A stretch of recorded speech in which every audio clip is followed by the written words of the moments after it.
Welcome, everybody, to the Get Bit Podcast, the podcast for blurs, for nerds. If you have a fandom, you are most certainly welcome here. We are your hosts of the most, myself, Spartan, Tafari TV, Show Guy Joe. Fellas, it is officially the weekend. How we feeling? Exhausted. No, they're feeling all too well. Tired, boss. I'm tired. Joe, clean shaven, but how you doing? I hit my weight goal finally, so now I'm at 190. So Nice. looking to see how much more I can lose. Nice. I am jealous that you're under 200, but hey, always appreciate a milestone. With that being said, guys, as you can see, we are a little bit more on the leveled up side, so we do try to watch your language, but words do fly. At the same time, guys, we do show movie trailers and video game trailers that might be too intense for younger viewers, so viewer discretion is advised. Aside from that, welcome. So we usually do start on some happy news, but unfortunately, we must report some sad news. Again, the mind behind Team Ninja, which again helped us have so many games, from Ninja Gaiden, from Devil May Cry. I can keep going down the list because it is a very long-ass list. But Mr. Igaki is unfortunately Itagaki. Thank you, Joe. Is unfortunately no longer with us as he has passed away at the age of 58. Keep in mind, if you don't know if the name doesn't sound familiar, I am pretty sure this picture right here does, because he is the famous guy with the glasses, outspoken on many a subject when it comes to the video game world, and at the same time, again, has helped to lead to the creation of a lot of blockbuster titles. But fellas, anything else we can add to this outside of saying He is. Go ahead. Both of us have? Okay. Yeah, we're doubled. Try it now. Better? Fee, fi, fo, fum. Yes, we're good. Yeah, we're good. Okay, so he is also inadvertently responsible for one of the most sexist video game commercials ever created. It's true. He is inadvertently responsible, as he is the creator for the video game that led to the commercial They Kick High. Yeah. He is the creator of Dead or Alive, Team Ninja. Just a solid creator all around. The exploitation of in our younger years of the 2000s. Mm-hmm. Made that man a pretty penny, but it also was a very solid fighting game. So he will be missed. He also knew where his bread was buttered, and that fighting game became a volleyball voyeur game. Sure. And then he went back to ninjas, giving us probably one of the hardest ninja games ever, next to Shinobi and Ninja Gaiden. Yep. Although at the same time, can we really blame him for Dead or Alive Beach Volleyball, Extreme Volleyball, because he just basically gave the fans what they wanted. A select group of fans, but he gave them what they wanted. Safari, anything else you want to add to it? No, I never played too many of the games that he created, but I saw the fanfare around them, so you created a lot of good memories for a lot of people around me. Also, I don't know why everybody's going in their 50s, but that is way too early. Right. I mean, there's a lot of people these days that are just seeming to be falling off the wayside, but we understand. One of the prime ministers of Japan just died at the age of 101. 100 what? 1. Jesus. See, you get to be celebrated. You have survived many a years and almost a loogie from Cotton Hill in the eye. You have lived many a life.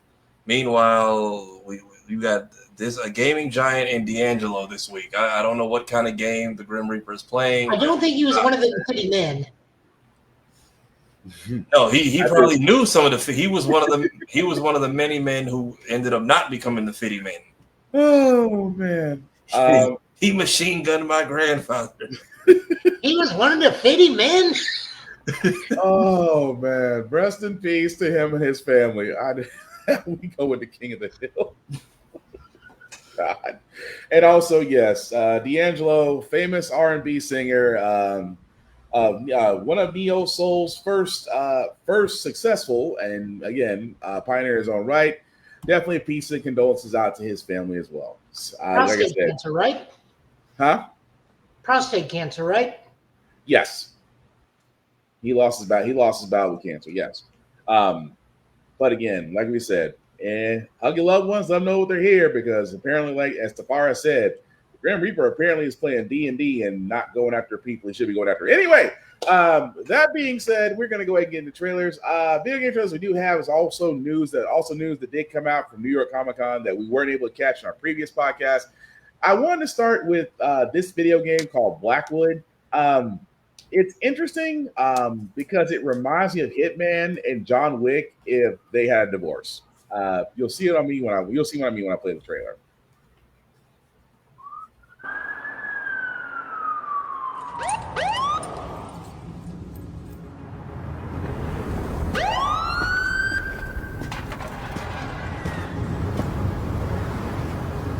Late night? Just finished. You? Car trouble. Damn, Anton. What'd you drive through? A war zone? Maybe.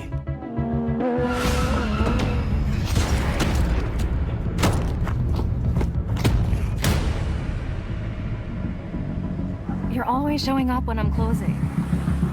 Oh my god. What happened to your face?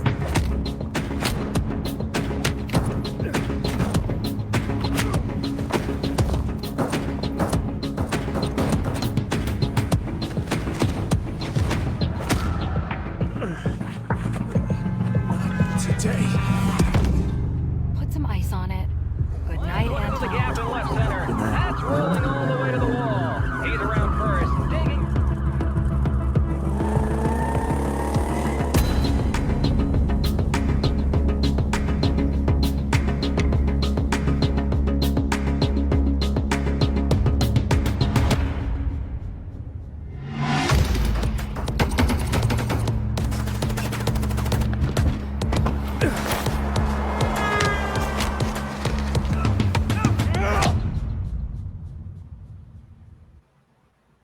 And that was the trailer for Blackwood. As you see, guys, will come out in summer of 2026. So about the same time, come July next year. Like I said, it's a story about a person who's literally a hitman by night. You can definitely see the John Wick influences as far as jiu-jitsu, the gunplay, even down to the muscle car. All he's missing is just a Hotel Continental at this point. I thought it was interesting because, again, you don't really see a lot of Hitman-esque games outside of Hitman, although probably the closest thing to this one would probably be Dead to Rights, but that was PS2, PS3, and also he had a dog. So, but again, I just thought that was interesting. But Tafara, Joe, what did you guys think of Blackwood? It's giving Watch Dogs. Mm-hmm. What's doing this thing again? Try it now. Okay. Yep. Okay, we're good. Yeah, it's giving Watch Dogs if they actually let you fight and like not with the silly ass yo-yo mechanics and stuff they had in the last one. Mm-hmm. Because it seems like there's a more guy in the chair and potentially cyber criminal aspect to it, potentially, as well as kind of Hitman style heavy combat when you go loud with things. So it's interesting. I'm curious to see what the plot is. All right, Joe, what about you?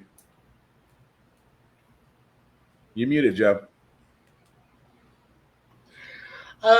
Pretty much a lot of what Tafari said on this one. It just kind of looks like Watch Dogs, but more Hitman, more assassin-based than cyber criminal. Gotcha. Okay. Less use of a baton. Gotcha.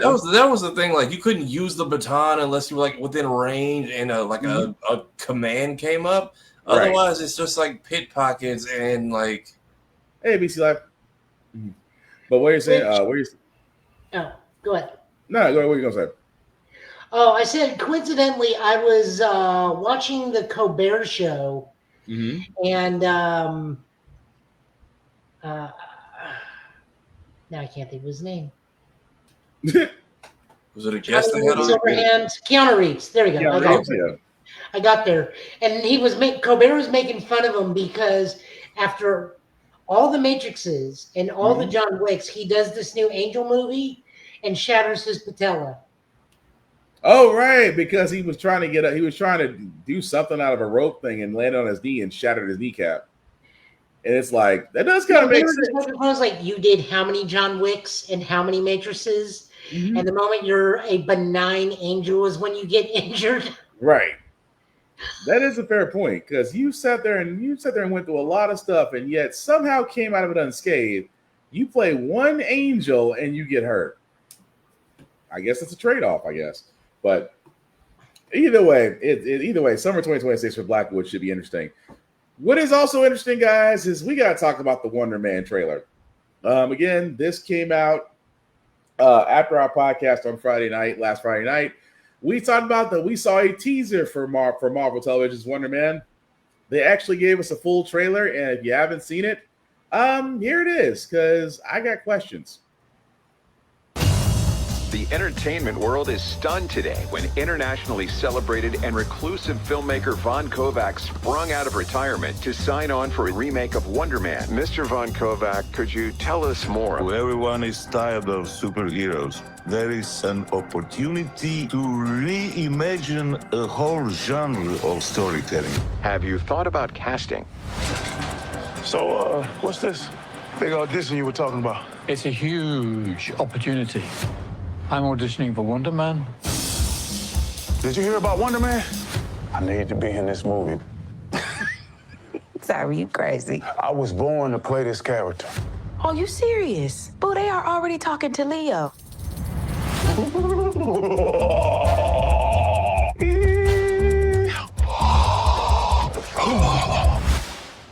You just gotta go out there and crush it.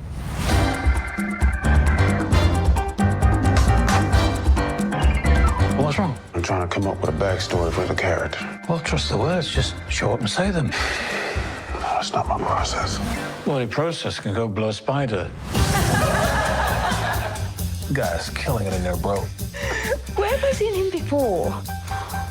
Pretty sure he used to be a terrorist.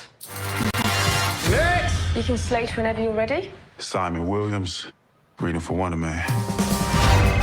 Listen to me, Simon. The callback is happening now. Just be normal. Normal, man.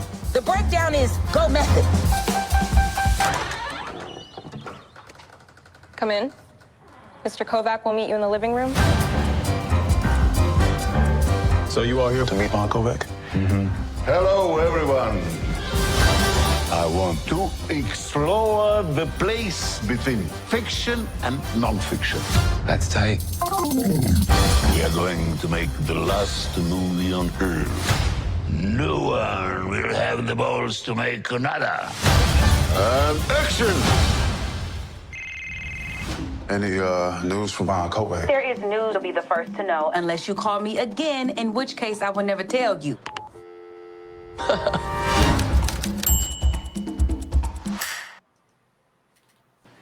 All right, so that was the trailer for Wonder Man. As you can see, guys, it'll be an 8-episode series streaming January 27th of next year.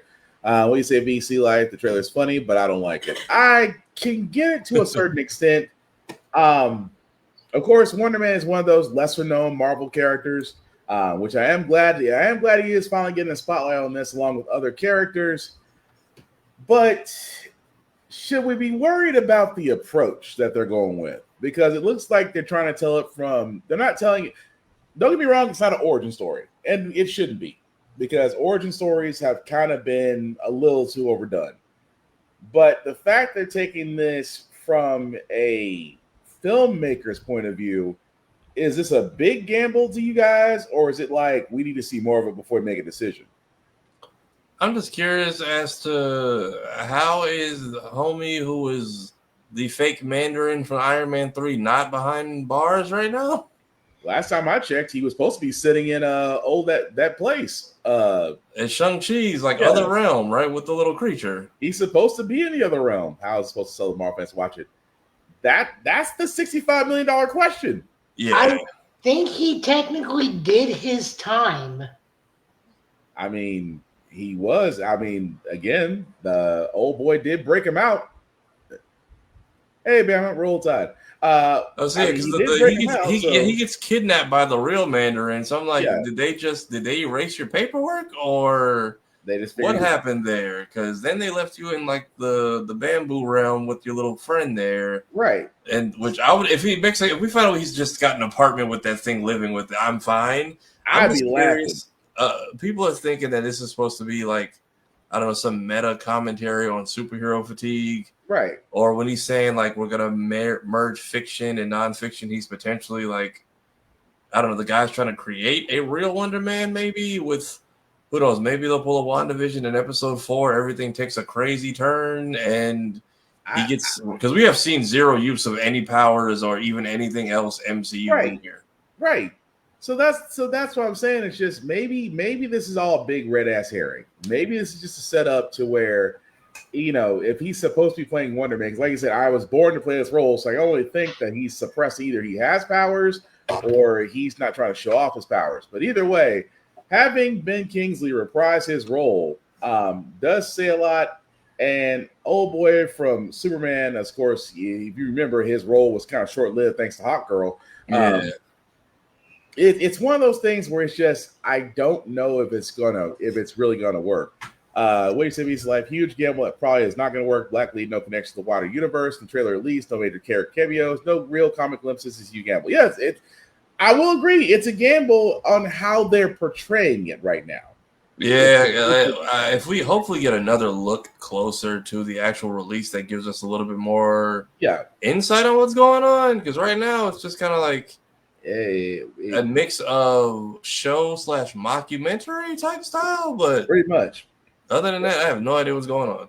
Yeah, Joe, what about you? Yeah, I'm kind of in agreement. I'm not really, outside of Ben Kingsley, I'm not really seeing the comic connection. I'm wondering if this is supposed to be like a damage control style story where we're just dealing with the day-to-day life of somebody in the Marvel universe who happened to be Simon. But because Simon is an actor before he was a hero. True. His brother is a known supervillain who is dead because of Vision. Yeah. Like I said, so no, go ahead.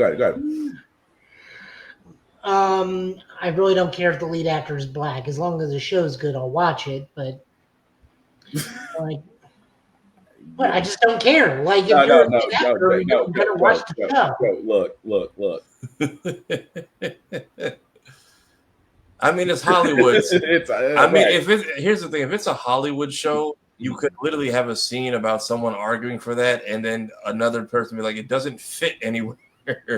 You could do meta stuff like that, or I don't know. Maybe this does lead us into Vision Quest.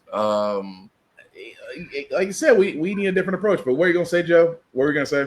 I'm trying to think of what else we could do with this, but unless his brother shows up and is actively Grim Reaper and starts effing up his life with his brother's supervillainy, I just don't see what we're doing right now. I do know that the poster artwork caught some controversy because people were saying it's AI generated, and they're like, "No, we hired an artist. Here's the artist." Yeah. Like, no, that's AI. It's like, no, this is drawn in the style of 1920s Buck Rogers in old Hollywood movie posters. Shut the hell up.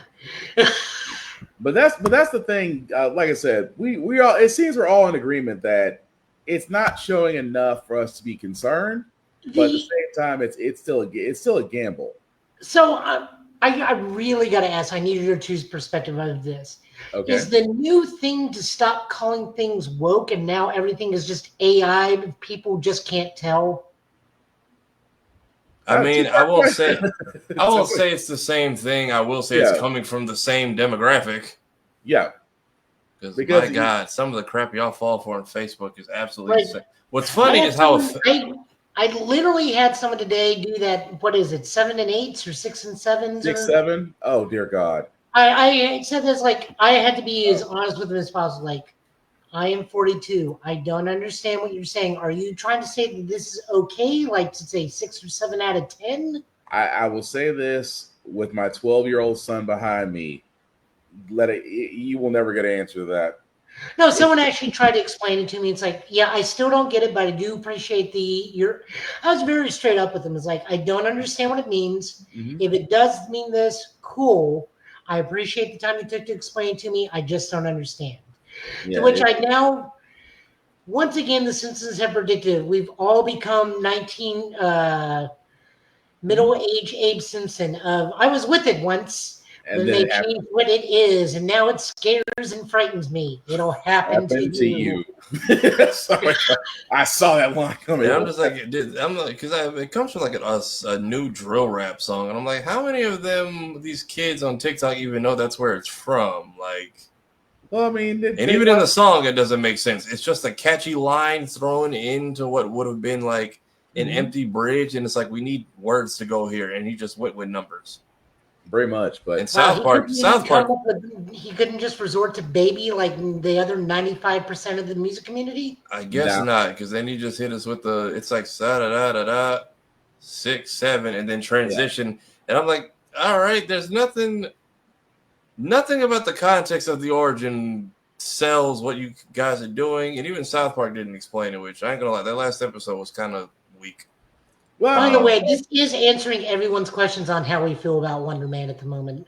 Just to go back to the topic at hand. I mean, like we said, we can only chalk it up to we need another trailer before the series starts next year. And I will say this before we move on. Disney, is it next year or does it start in November? No, Wonder Man January 27th next year. And we are officially wrapped. We are officially wrapped on superhero projects from the big 2 of the year. Yep. So yeah, we got nothing but what already came out. But like we said, I would hope Disney does a better job of advertising than they did with Ironheart. I'm just gonna leave it at that. Well, I mean, we did get a trailer 2 months before as opposed to 2 weeks, so they're learning. That's what I was like. I'm shocked at how early they did it, but then when I saw they moved it back, I was like, maybe they plan to take a new approach to these projects next year, and I'm hoping that gives me some hope that they know what they're doing. Because still haven't seen anything from New York Comic Con, but I heard there was a lot of stuff. X-Men 97 Season 2. Yeah. Wonder Man, Vision Quest. I think some Star Wars news. I'm hoping they put all that out soon. They should. Bama, yeah, you should watch it. That was the Wonder Man trailer that you missed. Yeah, you should watch it. Just so you can see the confusion that we have. But that's all the only news we got from Comic-Con. We actually got a trailer for Starfleet Academy. Again, one of the last projects, get used to it because Strange New Worlds is about to have its final season. Again, a great show you should watch. Lower Decks is still available, but I would recommend getting the DVDs as soon as humanly possible. Same way with Discovery and everything else.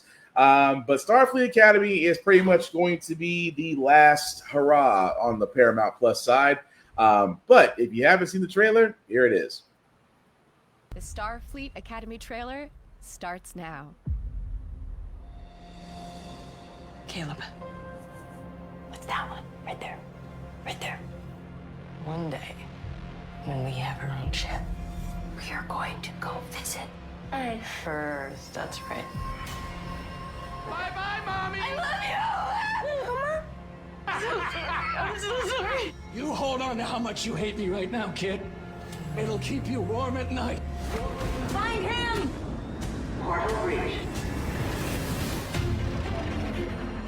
Caleb, I've been looking for you every single day for the last 15 years. Come with me to Starfleet Academy. The Federation will help you find your mother. That thing is taking us to the school? That is the school.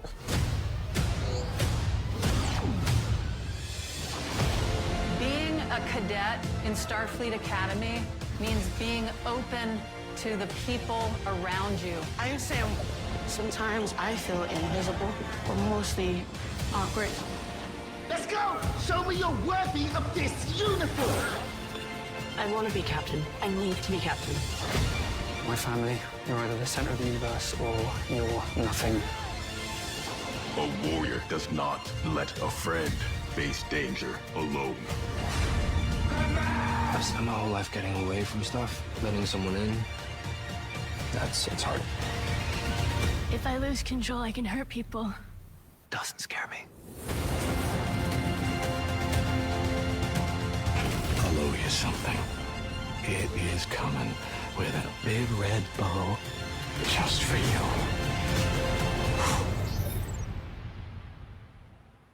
Is anybody listening? Man, why does everything have to be a full-on lesson in this place? Because it's a school, Caleb.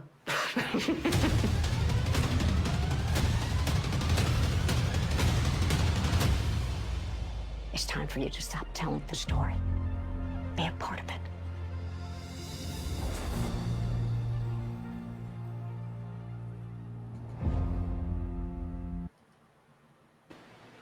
You know, I don't hate it. That was the trailer, guys, for Star Trek Starfleet Academy. As you can see, guys, will be streaming on Paramount Plus January 15th of next year. I'm intrigued.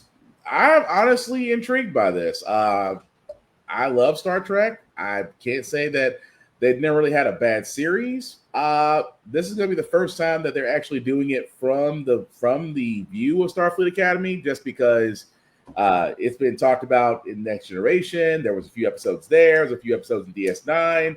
I think Voyager may have had a throwback episode, if memory serves me right. And I think Strange New Worlds and Discovery delved into that a little bit too.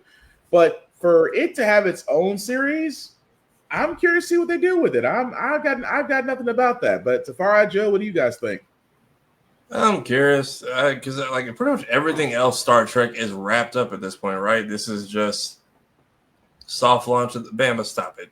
Yeah, I knew they were gonna do that, but like this is like the soft launch of like a new set of series, right? Like Lower Decks is done and a bunch of others. Lower Decks is done. A spin-off of Discovery because Tig Notaro's character is going to be in it. Yep. And also Lily, who is the redheaded character who is Burnham's roommate. Yeah. Is also in this. Yeah. So they're going to get Robert Picardo back from Voyager as once again Virtual Doctor. Yeah. Steve Colbert is the Chancellor. So yeah, it's gonna be interesting, and Paul Giamatti as the villain. I noticed that too. I'm like, he plays a decent bad guy. Oh yeah, I loved him in Shoot 'Em Up. That's the movie I was going to was Shoot 'Em Up. Like that movie's not talked about enough. There is a production still of them in the Wall of Remembrance, and we do see like Lower Decks members on that Wall of Remembrance. Nice. So yeah, I mean, like I said, it's a streaming service on Paramount. I say, guys, get DVDs because Paramount is now Paramount Skydance, and like I said, we believe in physical media. So I got all 5 seasons of Lower Decks. So I'm just saying, if you believe in physical media, get everything that you love on DVDs while you can. Do not trust streaming services. That's all I'm saying. But I'm definitely watching it come January 15th. I'm actually finishing Strange New Worlds final season. And yeah, like I said, it just looks fun. It looks fun. It looks different. I know a lot of people are going to sit there and say, Bama beat me to the punch on that when they say Starfleet Academy is woke, just because for all those that don't know, and I don't mean to go into a small rant about this, if you think Star Trek is woke, you are about 50 years too late, considering the fact that Star Trek has always covered political subjects in every series. I'm just saying. So, again, you're a little bit late if you think Star Trek is woke. I know, Bama. I know, Bama, what you're saying. That's all I've been hearing. I'm sick of hearing it. That's like especially the newer movies. That's like Spock's whole journey is like dealing with a lot of being a mixed race person and dealing with a lot of like systemic and societal problems, like all throughout those 3 films. Yeah. So that's all. I mean, and again, still love them. Even the J.J. Abrams versions of Star Trek, still love those. But yeah, again, I'm pretty sure at this point we're all waiting for it. Oh yeah, that too. The Orville. The Orville is actually a good one too. And I heard the Orville is actually really good. Yes. The commercial really, really screwed over a lot of its portrayal. Yeah, but the Orville is good too. Seth MacFarlane is a Trekkie fan, and he does take a lot of care into that show. So if you haven't seen the Orville, please do. You're missing out if you're a Trek fan. But some other gaming trailers that we do have. This one is called Gnaw. Again, another 2D side scroller where you're basically playing a T-Rex. I know it sounds weird, but just give the trailer a second.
All right, so that was the trailer, guys, for Now, as you can see, coming out in 2026 for Steam, Switch, PS5, and Xbox. I liked it just because it's a little bit different. Of course, your 2D side scroll, so you got your Cuphead, a little bit of Super R-Type, but it does draw you in as far as the gameplay goes. Like, if you like, I'll even say if you like Hollow Knight, whether it's Void Heart or Silk Song, it's in that same vein. So again, I'm definitely hooked. I've already got a wish list on Steam. But Safari Joe, what do you guys think of Nah? I'm trying to figure what the hell is going on. So long story short, Meteor, everybody's affected but you, and you're trying to figure out what happened. Okay, because I'm like, this feels like a prehistoric version or the cousin of that new Goat movie coming out, which is already being dubbed the Ghettos of Zootopia. Dang. So now this is like its predecessor, but maybe this is what wiped it out and cleared the land. I don't know. I'm curious to see what this is like. I might take a stab at it if they drop a demo. Oh, I'm hoping they drop a demo. They should. But Joe, what about you? It looks like a solid action platformer. I'm confused why dinosaurs are fighting rats, but I'll roll with it. Well, if anything else is going to survive, anything is going to survive a meteor fallout, it's going to be them or cockroaches. Either way, but we'll find out as more information comes out, because that is actually slated for summer of next year. Also, another video game trailer we do have for Tekken 8, because we have the Miari Zoe trailer, and she looks vaguely. People already are complaining about her naturally. Oh yeah, because of the okay. Let me go and play the trailer, because I figured they were going to complain about that. She's from Tekken, and let me remind everybody before we play this. Go ahead. Let me remind you, in Tekken 2 alone, we had angels, devils, raptors, kangaroos, old men, ninjas, clockwork ninjas, androids, cyborgs, zombies, Jackie Chan. And this is in Tekken 2. And you'll be surprised. And then moving forward, without guest characters, we had Zombie Grandpa, Demon Grandpa, Ghost Mom with Tiger, Small Dinosaur.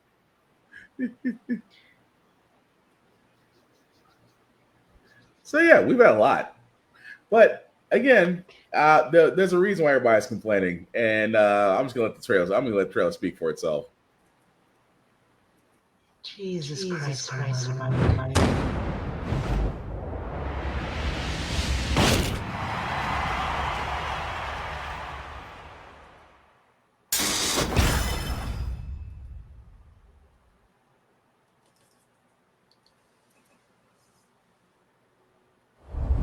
Miaris, born with crimson eyes, as foretold by her renowned fortune teller grandmother, developed a deep fascination with wildlife, mimicking their movements, including during their clashes with foes for survival.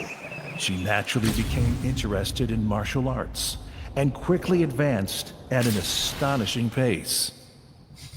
Before long, news of her spread, and skilled martial artists from all over sought to test their skills against her.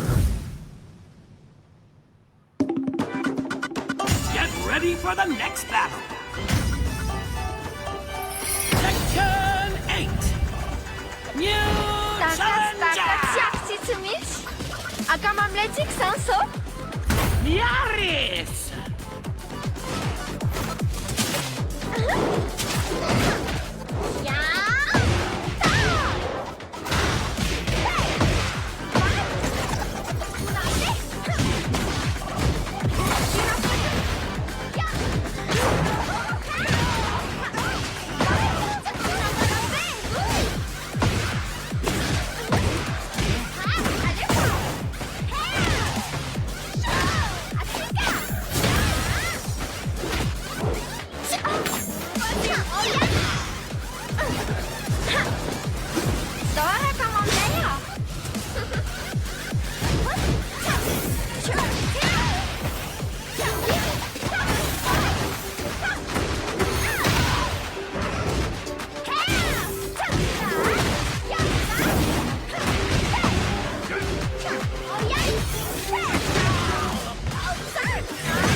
All right, so that was the trailer from Yari Zo in Tekken 8. As you can see, she wraps up season 2, along with the rest of the characters that you see right there, as well as she's interesting because I couldn't help but think, is she Ogre's daughter?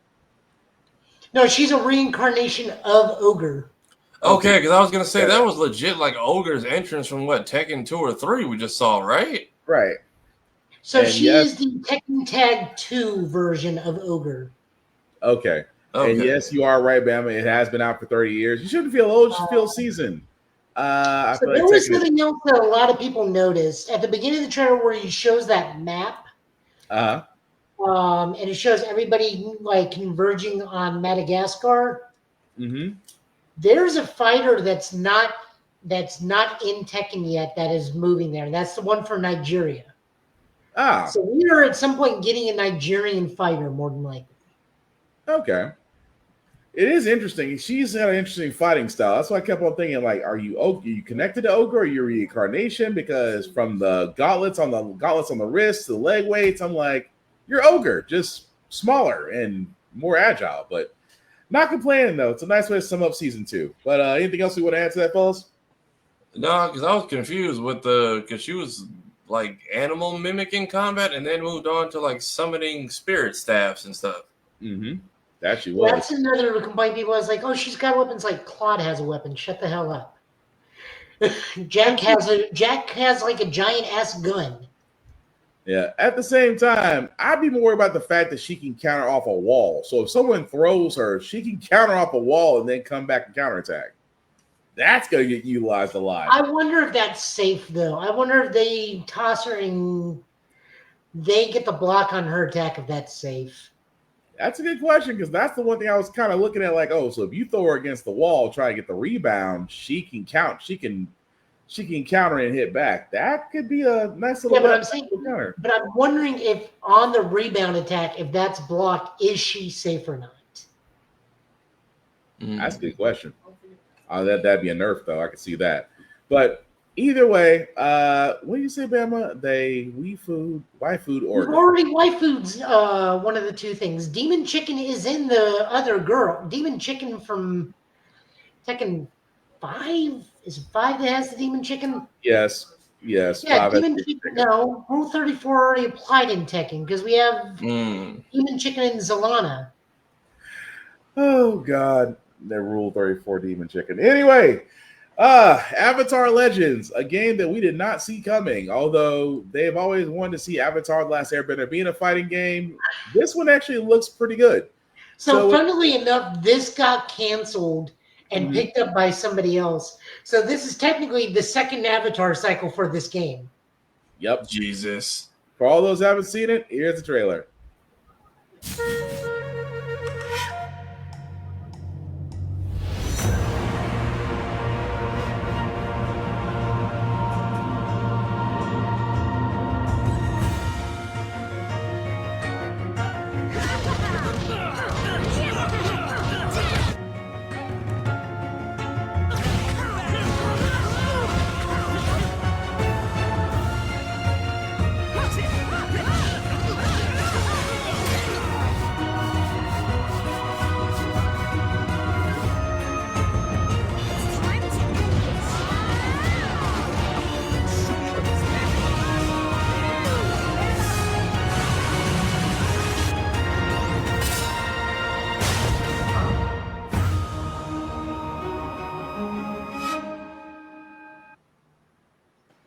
Now, I know that was a short teaser trailer for Avatar Legends, the fighting game, but impressions, fellas, I mean, it looks great. I do like the fact that they really did take a lot of attention to detail as far as the background, side scrolling. I'm kind of curious to see more of it. But what do you guys think? It's nice up front, but I need to see a little bit more. Like, so far, this kind of feels just like a tech demo because it's everybody being in one stage. Like, are the people in the background like assist fighters, or what's happening? Also, how many people are you putting on this roster? Because, like, at the most part, is it just going to be all the friendlies fighting, or are you going to throw a few of the enemies in there as well? I would have to think it would be a few of the enemies too. I would have to think so. But this is pre-alpha footage, which means that this is not showing the end result of when they're all said and done. But again, is it a nice attempt at trying to make a fighting game? Because I think they tried to do Airbender beforehand, didn't work out that well, right? If I'm remembering correctly, there was an attempt on an Airbender game, and it just didn't work out that well. No, you're thinking of the Platinum Core game, which actually wasn't too bad. Okay. So they made a couple like story-based ones off the TV show that weren't too bad. I played the DS version. It was actually really good, but it was more – those are more Mugen hack and slash on the console, and then on the DS they were turn-based, but those are okay. As far as like an actual side-scroll or fighter, I haven't seen one yet. Okay, so I'm okay. So like Joe said, I might be thinking Legend of Korra game. Okay, well, still nice to see I still want to see where they go to. It's gonna be summer of next year as well, so we'll definitely keep that in mind. Also, I know they did make one. I think like last year that bombed horribly because I think none of the original cast came back for it. Yeah. Let's see. Because I was trying to think of it, like I don't think there was another one outside of the Legend of Korra game, but I could be wrong. Especially if it was on a platform I didn't have. But I think it was on PS4 as well as like regular Xbox. Let's see, Avatar. Yeah, Avatar Quest for Balance. Apparently that just got like quietly dropped and Nickelodeon tried and everyone hated it. Okay, so that's probably what I was trying to consider. But another thing from Netflix we should also consider. I did not realize this is already in season 4. Jurassic World Chaos Theory. Joe, before I play it, should I play the trailer? Or do you want to give a little background on this one since this is kind of has this been established? I only heard of this because you brought it up. But anything you want to add to before we play the trailer? This has no business being as good as it has been consistently for the last 3 seasons. We do a 6 or 7 year time skip between season 1 and season 2. This does start off when the park starts going to shit in a Jurassic World. And we deal with the kids getting stranded on the island. Then we jump forward to when the dinosaurs are roaming around all of the world. And then, again, this has no business being as good as it is. It gets dark in a lot of places. We do see somebody literally handicapped because of a dinosaur.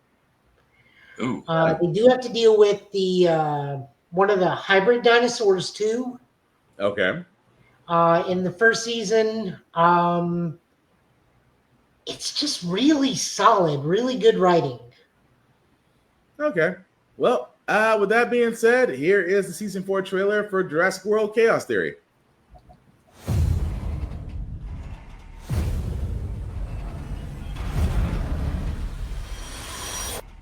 Ooh. Welcome to Biosyn Valley. After everything we've been through, you still really love dinosaurs.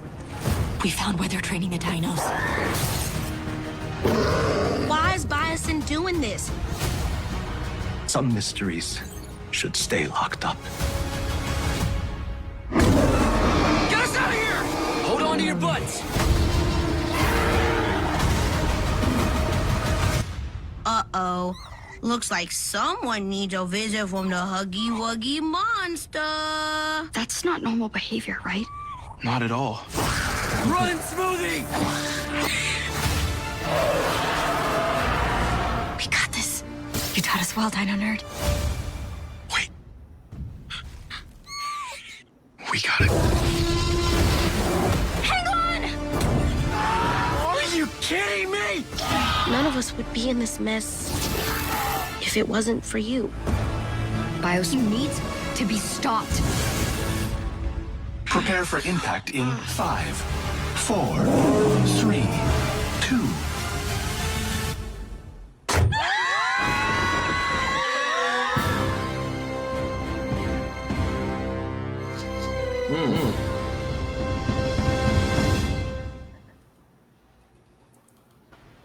Well, that is interesting. So that was Jurassic World Chaos Theory Season 4, which seems to be the final season. Will start streaming November 20th. I will actually probably have to go back to the first season and give it a few episodes. It looks interesting. Definitely a lot better than the last Jurassic World the last Jurassic Park movie that was just put out there. But yeah, I'll have to go back to the first season and give it a few watches. But fellas, anything we want to add to it? Netflix, you just get 4 seasons and you're out unless you're Stranger Things. Stranger Things, the college years. Damn near the Stranger Things, the Next Generation, or whatever the other titles Degrassi had in the last 2 decades. That's about the best way I could put it. But yeah, it's I don't know what they're doing. It's not really that they have 4 seasons that are ending on this one. It's because they are kind of running congruently with the Jurassic World stuff. So. Remember in the newest one, they say the dinosaurs are dying off because they're all huddling towards the equator to stay in that temperate zone that they can survive in, and anywhere else they're dying. Huh. Okay. Okay. So, like, it's just because the dinosaurs are just naturally dying off all over the world if they're not already near the equator. Gotcha. I have to go back and watch it. I might have to go. I mean, it looks interesting. I may have to see because, knowing my son, will probably want to watch too. I have to kind of gauge it because, yeah, he watches things that make me concerned sometimes. That also being said, this trailer, Primate. Do we want to give any? Do we just want to play the trailer? Or do we want to give anything to this? I'll actually be right back. Say I'm gonna grab some water. Oh, y'all just gonna let? My water's right here on the bed. I don't know where Joe's going. I just need to take like 2 footsteps. Wow. Okay. Well, I'm just gonna go play the trailer because again, I'm just gonna leave it. I'm just gonna say it like this. I think Hollywood has ran out of ideas. But evil monkey. If you haven't seen the trailer for Primate, and if you want to laugh at something, here it is. What's your emergency? What are you doing? You killed all the others. Who killed the others? We're in Hawaii, baby. This is crazy. This is home. There's someone I want you to meet. This is Ben. My hand? He wants to shake my hand? Yeah. Hi, Ben. Our mom rescued him, and now he's part of our family. Ben, happy. He's kind of cute. Yeah, right?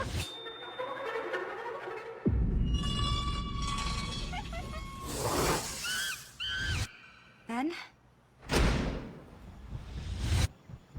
Did something bite him?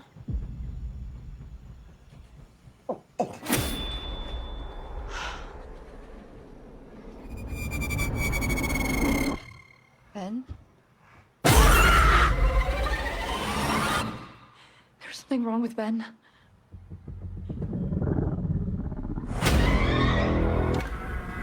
Hey, what happened? It's me, Lucy. It's okay. In the pool!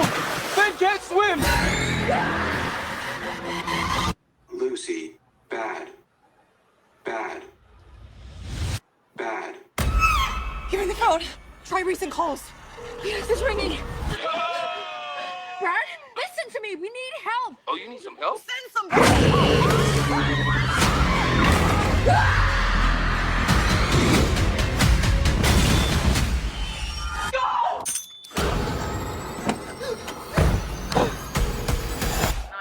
What's your emergency? Here, just send the police.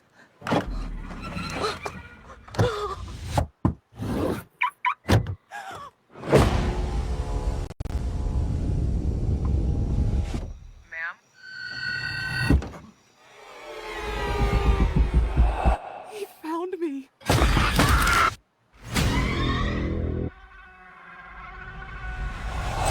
What's up? Sure this is the right place? Who the hell has a pet chimp?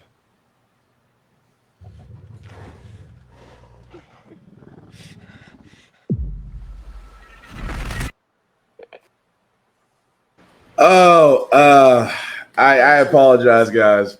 We apologize so much, but we had to play it. Hollywood has ran out of ideas. And I do mean they have ran out of ideas. Because that was okay. Safari, you can work with me on this one. That was more comical than horror. I feel like that's the sell, and I feel like whoever directed it is going to be offended that that's the take. I can't wait to hear how Jordan Peele feels about it because this is just the monkey from Nope got his own spinoff, and I don't know. Third act, we find out it's all been an island curse because why do y'all have that much of a chunk of land in native Hawaii? The fuck do you mean you're calling this home? Like that entire plot of land that they have is like offensive. It pretty much is. And I just want to point that out. It's again, Hollywood. We even on Blurred's Eye View, we talked about this, where you guys we don't expect original ideas from you guys anymore. I mean, that was more funny than terrible.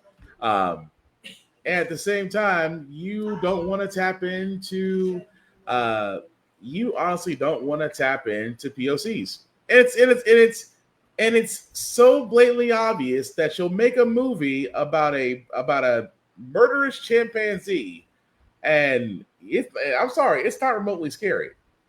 It really isn't. What do you say, Bama? They need to start hiring more people to make stories. Yeah, we can't expect Hollywood to do that. Although that's who they're biting from, because this is literally a Nope spinoff. It really is. But yeah, it needs to be more black storytelling, Bama. But we can't expect that from Hollywood. But we wanted to play that just because, well, that story needed to be shown, and I mean, it needed to be shown badly. But the last video game trailer we do got, guys, is Dissidia Dueling Final Fantasy. This was also a New York Comic-Con release that also came out. I haven't seen this trailer yet, but if it's kind of like Dissidia Final Fantasy, it's kind of like a fighter versus type, if I've got my memory correct on this. But either way, we're going to find out. Here's the trailer.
All right, that's interesting. So that was Dissidia Dueling Final Fantasy. It looks like there's a sign up now until October 28th for an Android beta close test. So if you do have an Android, definitely check that out.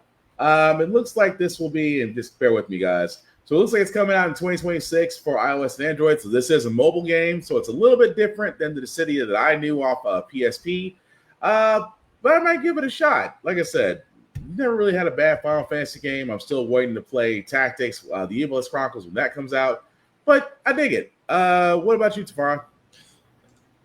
I'm mixed. Like this feels a lot like everything that was in the canceled Kingdom Hearts game reskinned into Dissidia, which is what people are saying, because they're already finding reused assets in here. So yeah. I don't know, and I still need to beat the original Dissidia because Keith David is Satan for some reason. It's just overkill. Mm-hmm. I don't know. I'll maybe look into it next year once the Android players have had their early run to see if it's even worth it at all. Because Missing Link was supposed to be a cool concept. I don't know what this is for, let alone for who, because I see the Dissidia title. You have my attention until I see what it is, and I feel like that's been a lot of the case lately with Square Enix. Fair. Joe, we just showed the trailer for Final Fantasy Dissidia Dueling. Your thoughts on it, sir? I can't wait to play as Vanilla. Until they either give me Squall or Tifa. Which we know that's coming anyway. I still might give it a shot. Like I said, this is kind of a repackaging for a mobile game. It's going to feel a little bit rehashed unless they're doing something different with it. But it just depends, like I said. If you have an Android, there's an open beta test for it right now on the Square Enix site. So definitely sign up if you want to give it a shot. Outside of the rest of us, we have to wait till next year. But like I said, doesn't look that bad. But again, if it's a repackaging, that does kind of take the sting out of it.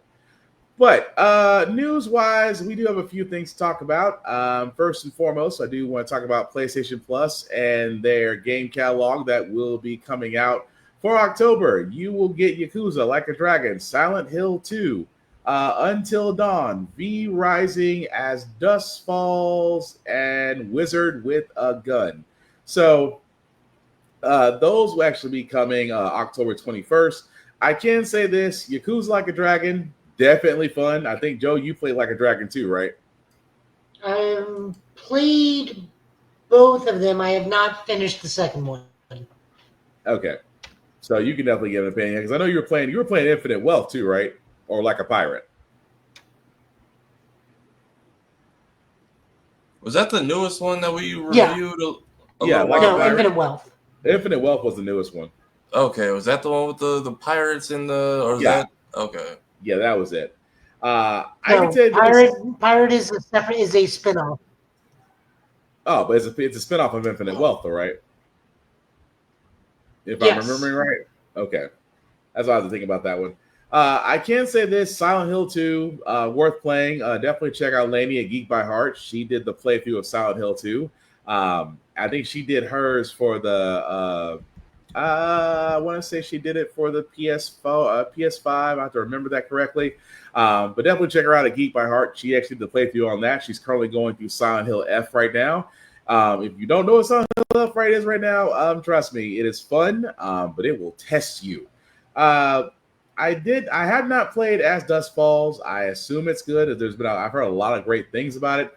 Until Dawn is one of those games where you try to see if you can get to save everybody.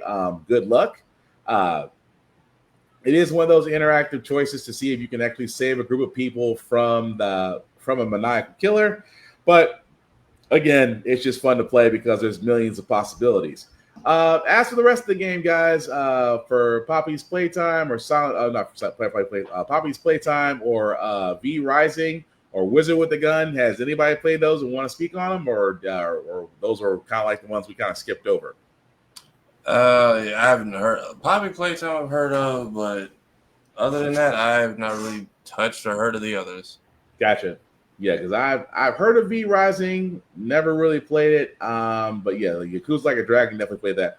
Also, for game classics, Tekken 3 is added to the classics catalog. So if you've never played Tekken 3, it's probably one of the interesting ones in the series. I would highly recommend that you do. But yeah. Aside from that, that's what you guys can expect from PlayStation Plus. Actually, 4 days from now, those games will become available. Unless they pull a Microsoft and say, we're going to charge you more for less. Anyway, moving right along. DCKO. Now, this was a line in the Absolute Universe that Joe has brought up. If you have not read the first DCKO, I highly recommend that you do. It is definitely interesting as far as what they're doing. I'm not going to spoil exactly what happens, although this picture right there kind of says it all, that Superman is basically Michinoku driving Darkseid into a ring, what it looks like. The reason why we're bringing this up, guys, is because DCKO will have guest stars on this particular run for DC. We do know that so far it'll be Sub-Zero from Mortal Kombat, Annabelle from The Conjuring, Homelander from The Boys, Vampirella, Red Sonja, and Samantha from Beneath the Trees Where Nobody Sees. Those 6 have already been confirmed for DCKO, and more are about to come. Now, the Homelander one, I get, makes sense. Sub-Zero from Mortal Kombat, again, makes sense. Annabelle from The Conjuring. Unless she's powered up, I just don't see it. Vampirella, I can see that. Red Sonja, you can see that. Samantha from Beneath the Trees Where Nobody Sees. I'm not very familiar with that one. It's a comic that the author's friend. It's an indie comic that the author is friends with the current writers. Gotcha. Okay. But also serial killer killing children. Where I think the other reason they're doing that is Beneath the Trees No One Sees is getting a team up with Swamp Thing. Okay. Shortly.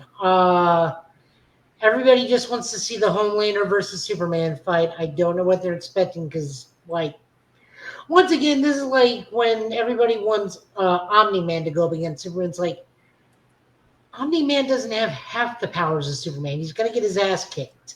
Yeah. Viltrumites are just durable. They're not invincible. Right. Literally. And then, like, Omni-Man, or what's his name? Flag Dude. Homelander? Thank you. Homelander also doesn't have half the powers of Superman. So, but they gotta try to make it interesting. I mean, at most, he's just a blonde version of Ultraman.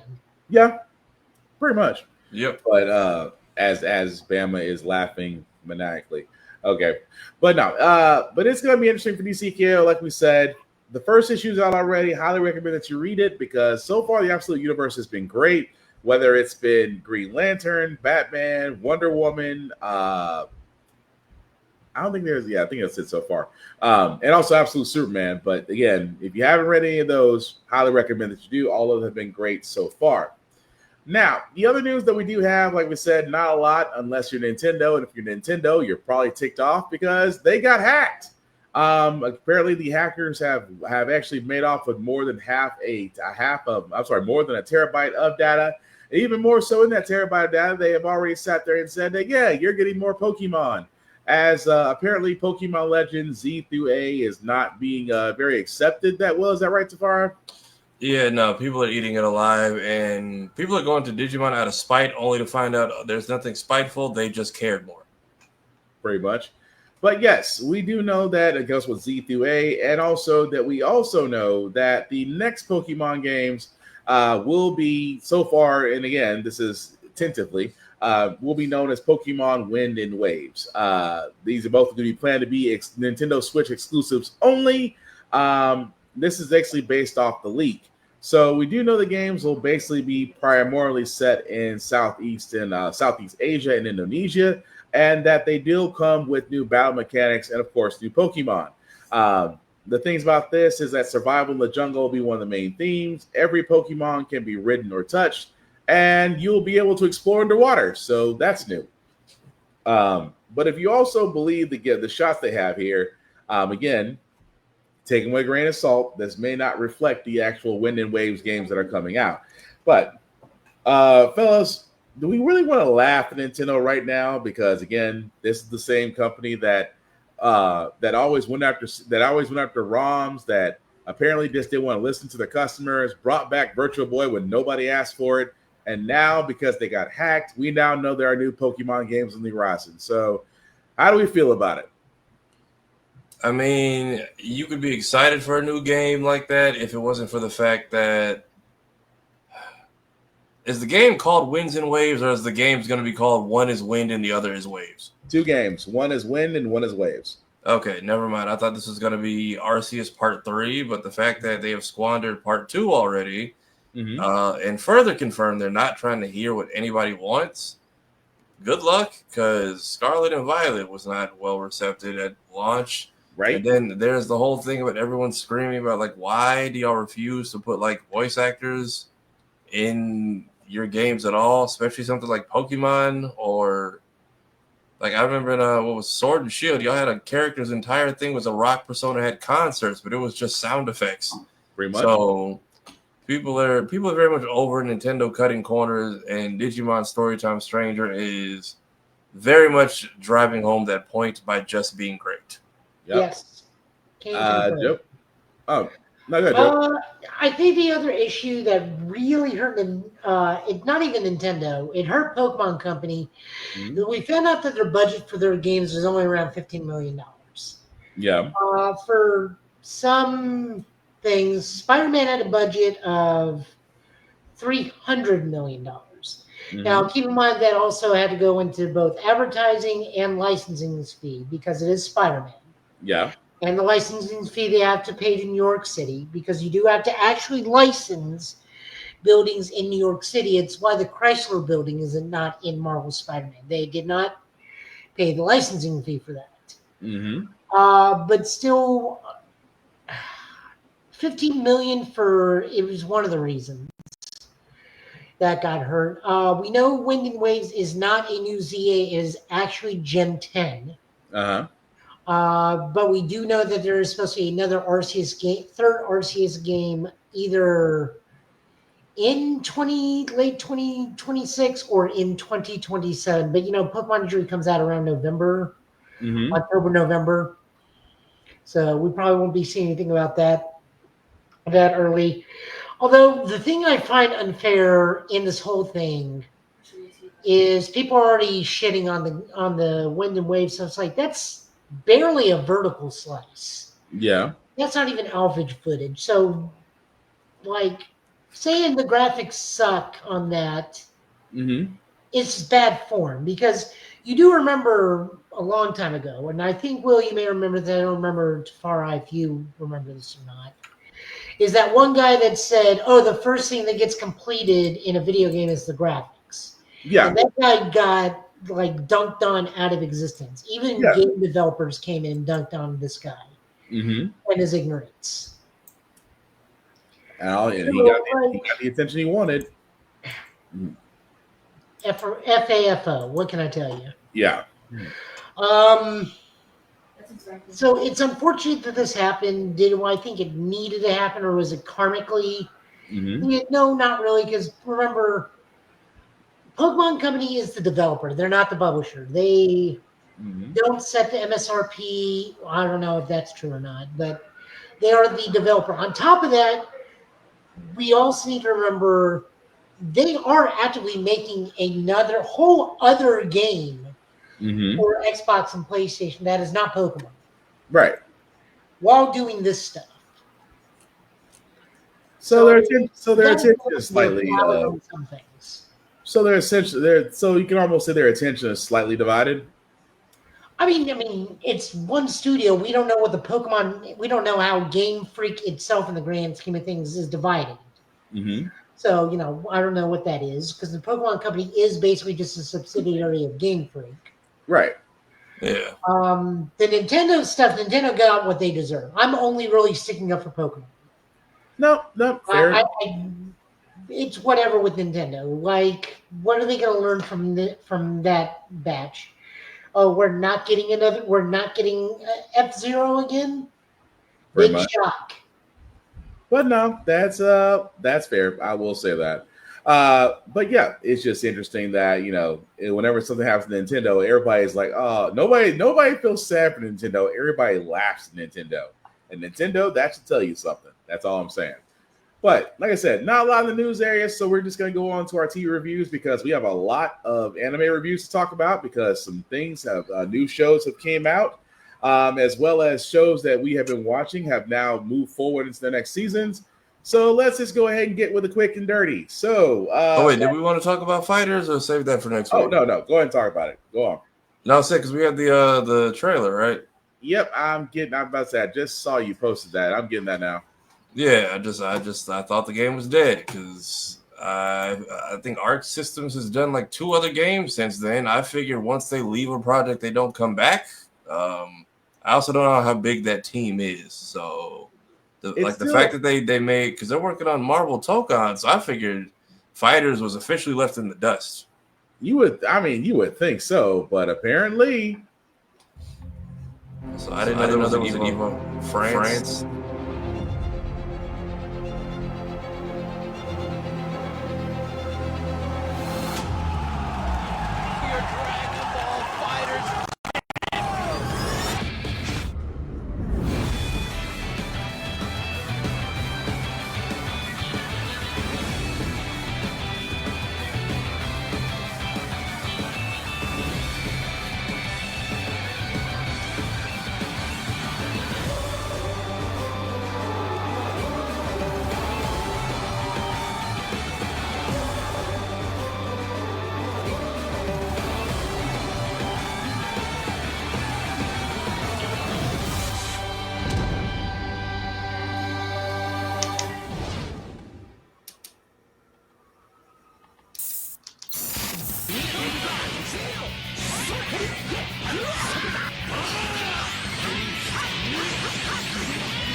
待たせたな。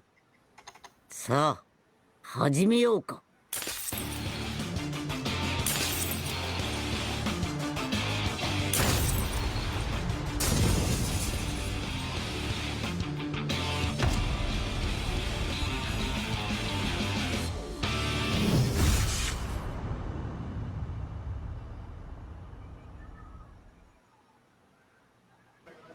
I mean, is it crazy that, let's see, has Fighters been out for almost 8 years, 8, 9 years? Or am I wrong? Let's see. The game came out 2018, so it's been out for a minute. 2018, so 7 years.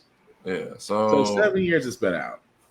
At least to know the game's not dead, because I've been making hella jokes that this game they didn't even kill it off. They just like left it in the back room and never went back for it. So yeah, there's an Evo France tournament, and apparently we're getting Super Saiyan 4 added. I guess we could just say that there's no such thing as a dead Dragon Ball Z game.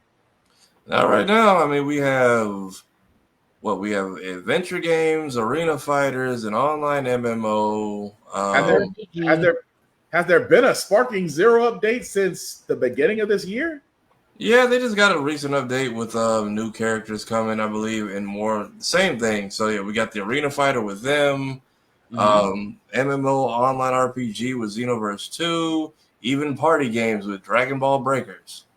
I just Kakarot's supposed to get that final DLC at some point. Yeah, Kakarot's the adventure game. By the way, if you go look at Maximilian Dude's channel, you will see what this update has done to some things.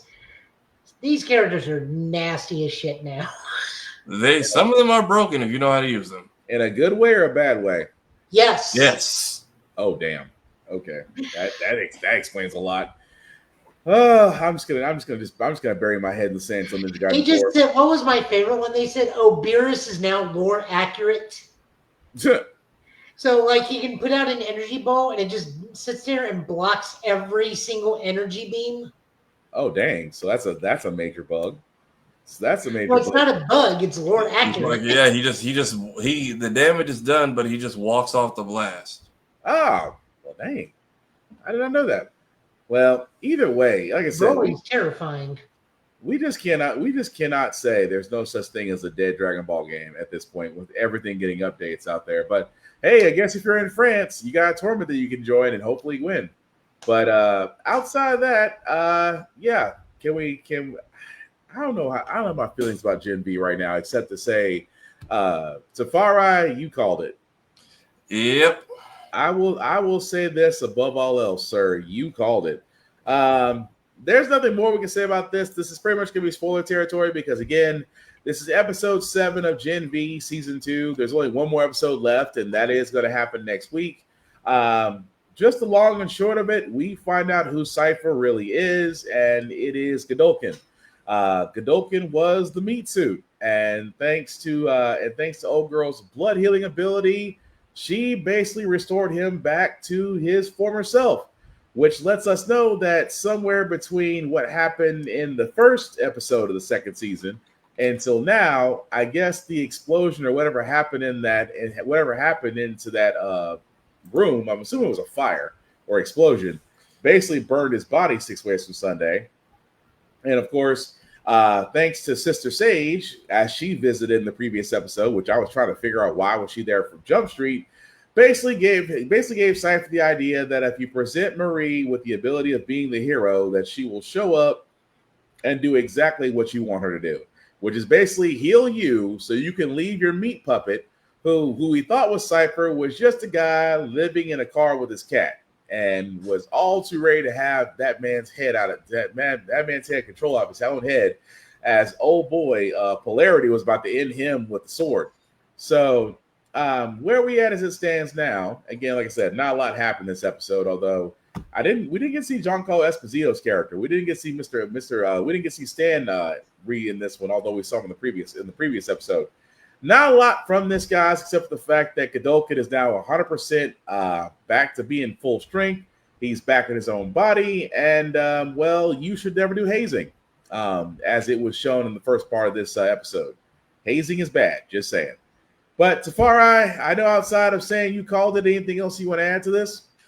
I'm curious to see how this plays in, because they're talking about a season 3, but I'm like, I'd be shocked to see this last or go anything come of this world after The Boys is done next season. Right. But I'm curious to see. I don't think he's gonna die. I think something will happen, or they'll pull him into Vought official.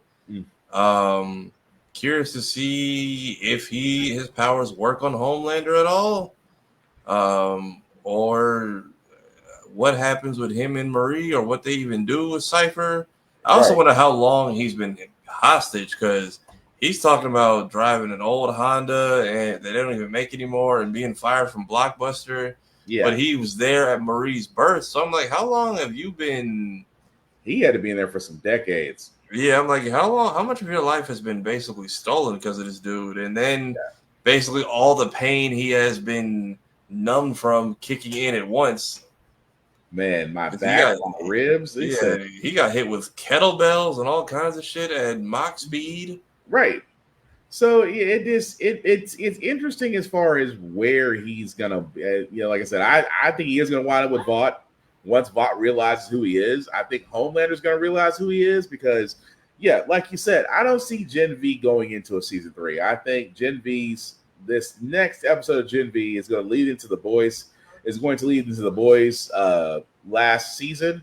And I think Godolphin's gonna, like I said, I agree. Godolphin's not gonna get killed off. I think above all else, he's gonna be involved in The Boys as well. But again, that was the episode altogether, guys. That Marie has the ability to barely, through blood, she can actually heal a lot more people.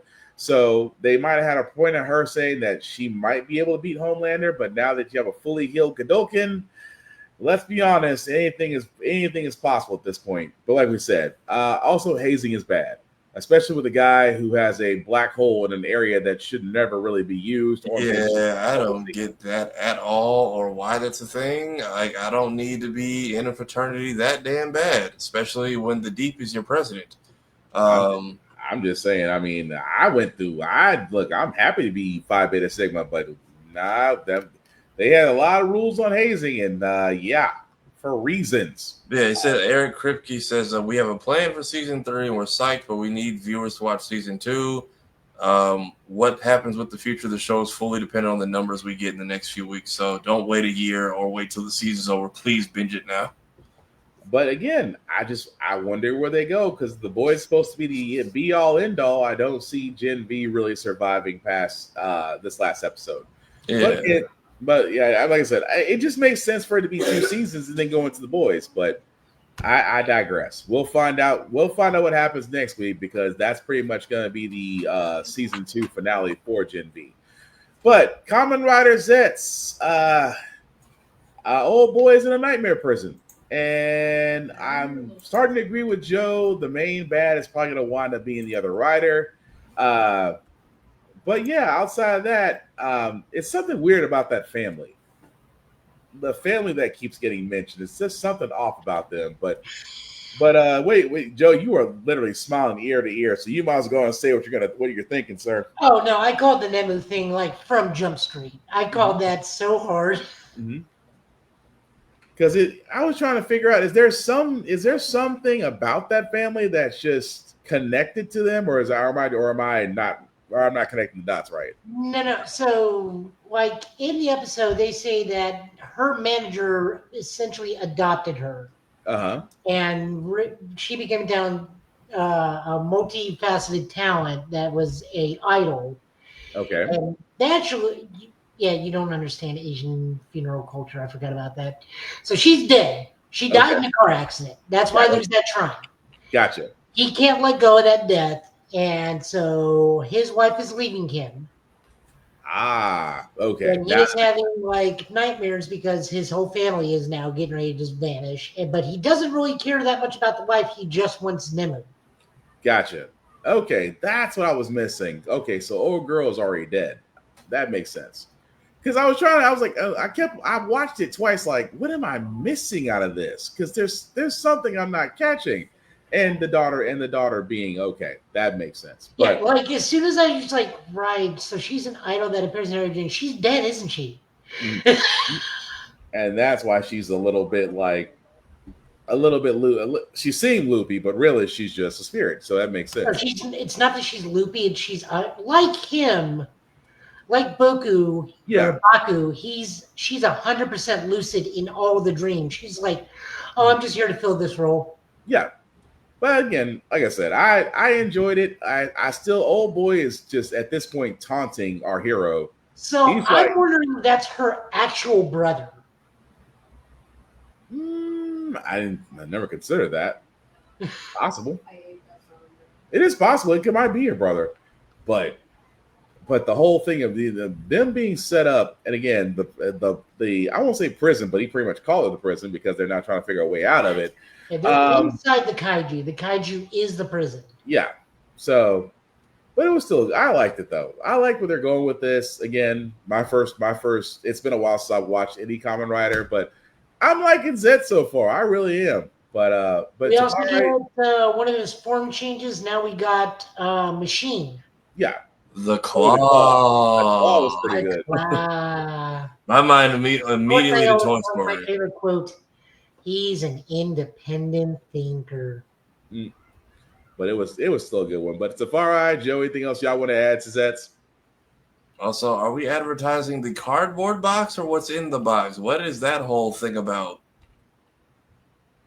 What do you mean? Like the fact that we keep cutting to them in like this commercial with the, I guess it's. Oh no! So that I can also explain. So that is a TV show, not an actual TV show in Japan. Okay. That is a show that Nemu's dad is a producer of. Gotcha. That his production company is shooting this show. Ah. So that makes sense. Okay, I was just like, what commercial? What are you? The whole reason why the sister brought him there, she works in television production. Okay. And he's like, hey, I really want to meet this dude. She's like, well, okay, just come with me to the set of this show. Mm-hmm. He'll be there because he's the president of production. So the whole cardboard thing, you're not really supposed to pay attention to. That's nothing. It's just the plot device that gets Baku to meet the dude in the real world. Because he is the producer for the show. Gotcha. Okay, well, that makes sense. Okay, I was just like, why do we keep talking about these cardboard boxes? Like, I get the commercial in the set, but what are we selling exactly? Right. Like, it was that's the part that kind of threw me off. But no, that makes sense now. But yeah, anything else we want to add to Zets, guys? I want to see when we start doing all the other forms of his weapon, because I mean, we still got because they only showed what, the sword and gun so far, right? He had like a grapple thing in here too today, right? Yeah. We got axes. There was the axe. There was the scythe, sword. Yeah, when he did the Kingdom Hearts 2 Xemnas attack with all the chainsaws, and then he grappled Spider-Man's to the roof. Yeah. So yeah, there's a lot there. So our bad guy's doing his best Uryu Ushida impression with the outfit and the hair. Yeah. So it's definitely going to be interesting. But either way, if you haven't seen Zets, there's multiple ways to watch it. We highly recommend that you do. November, I know sometime in November he's going to get his first power up, which is going to be lightning based with a bow and arrow. I've already seen the toy scans. Nice. Well, it's about that time because we have a lot of anime that talk about, especially with new shows coming out. So that being said, Tafara, I'm gonna let you run it off, and then Joe, then myself. So anime reviews that you want to bring up, sir?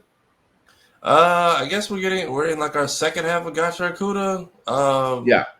Okay, because like I By saw. the way, Mori Calliope from Hololive English is doing the theme song for that. Nice. Okay, that theme song gets like randomly placed every episode, and that to me that is my own inside joke of the show, because it could be at the beginning, it could be 15 minutes in. You're just not gonna get it in the same place as last week. I'm curious to see what we find out about the girl we met at that tower and why we just left her there. Like, oh, she wasn't good. She's not ready to leave. Ammo's not ready to leave. I feel like somebody should be there with you at all times. I don't think you should be left alone. Only for, I'm guessing, the portal people, the turtle sewer portal people to come pick her up. Yeah. And my theory is that I knew somebody could fly. I figured either our character was gonna make metal wings and go back up to the sphere, or somebody has a way of getting up and down. I didn't expect it to be a literal person with wings, but I also feel like between her boots and his gloves, we are going to, and then the guy has a jacket. I feel like there's a full outfit we need to piece together, like Zelda holy armor, and that will be like the end game of the show for some reason. I think that's going to wind up being Rudo. Rudo's going to wind up taking their instruments and using them. That's my guess. I can see that as well, like because that symbol keeps popping up, and now we know. All right, there's something weird. I'm curious if his stepdad was potentially one of the people from down there. Possible, because the symbols are this, his symbol and the leader's symbol are polar opposites. Because like his dad is the reason for the hands. His stepdad gave him the gloves. So I'm like, I wonder if the dude that killed him is his real dad, because there's a lot going on in the background, which I appreciate on top of what we get each episode, and that's really good. Yeah. I guess Kaiju number 8 is done after that last episode, just leaving on a cliffhanger of everybody's fighting and struggling.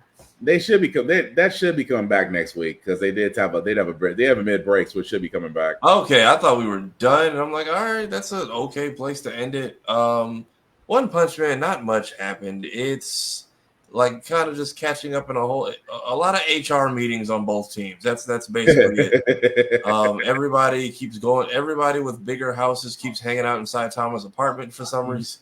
Right. And Blizzard can't seem to grasp it, but it was cool. I like that it's back. I'm not here to complain about the animation like everybody else. I don't know how many episodes we're getting. My Hero was great. I think we can safely say the second movie is officially canon as far as like the transfer stuff and the power set. Bakugo finally coming back from the dead, and I think making his grand return tomorrow. I think One Piece is finally off break this week. And then, can I ask you for one more thing? Is definitely, I hope, hey, whoever's on that team, and I hope you guys get all the nominations, y'all. I'm hooked on that shit. Yeah, my Ask for One Fall thing is definitely interesting. Born an aristocrat, but rode barbarian. All hands, just all hands. Oh man, I'm so glad Joe suggested that anime, because that is pretty good. I'm sorry, Joe. I didn't mean to step on your time. Your anime review, sir. I mean, we got Tojima Wants to Be a Kamen Rider, where we get introduced to new Kamen Rider Tackle, or Electro Wave Human Tact. Got a little bit etchy towards the end with her transformation sequence. I saw that coming, though. It is what it is.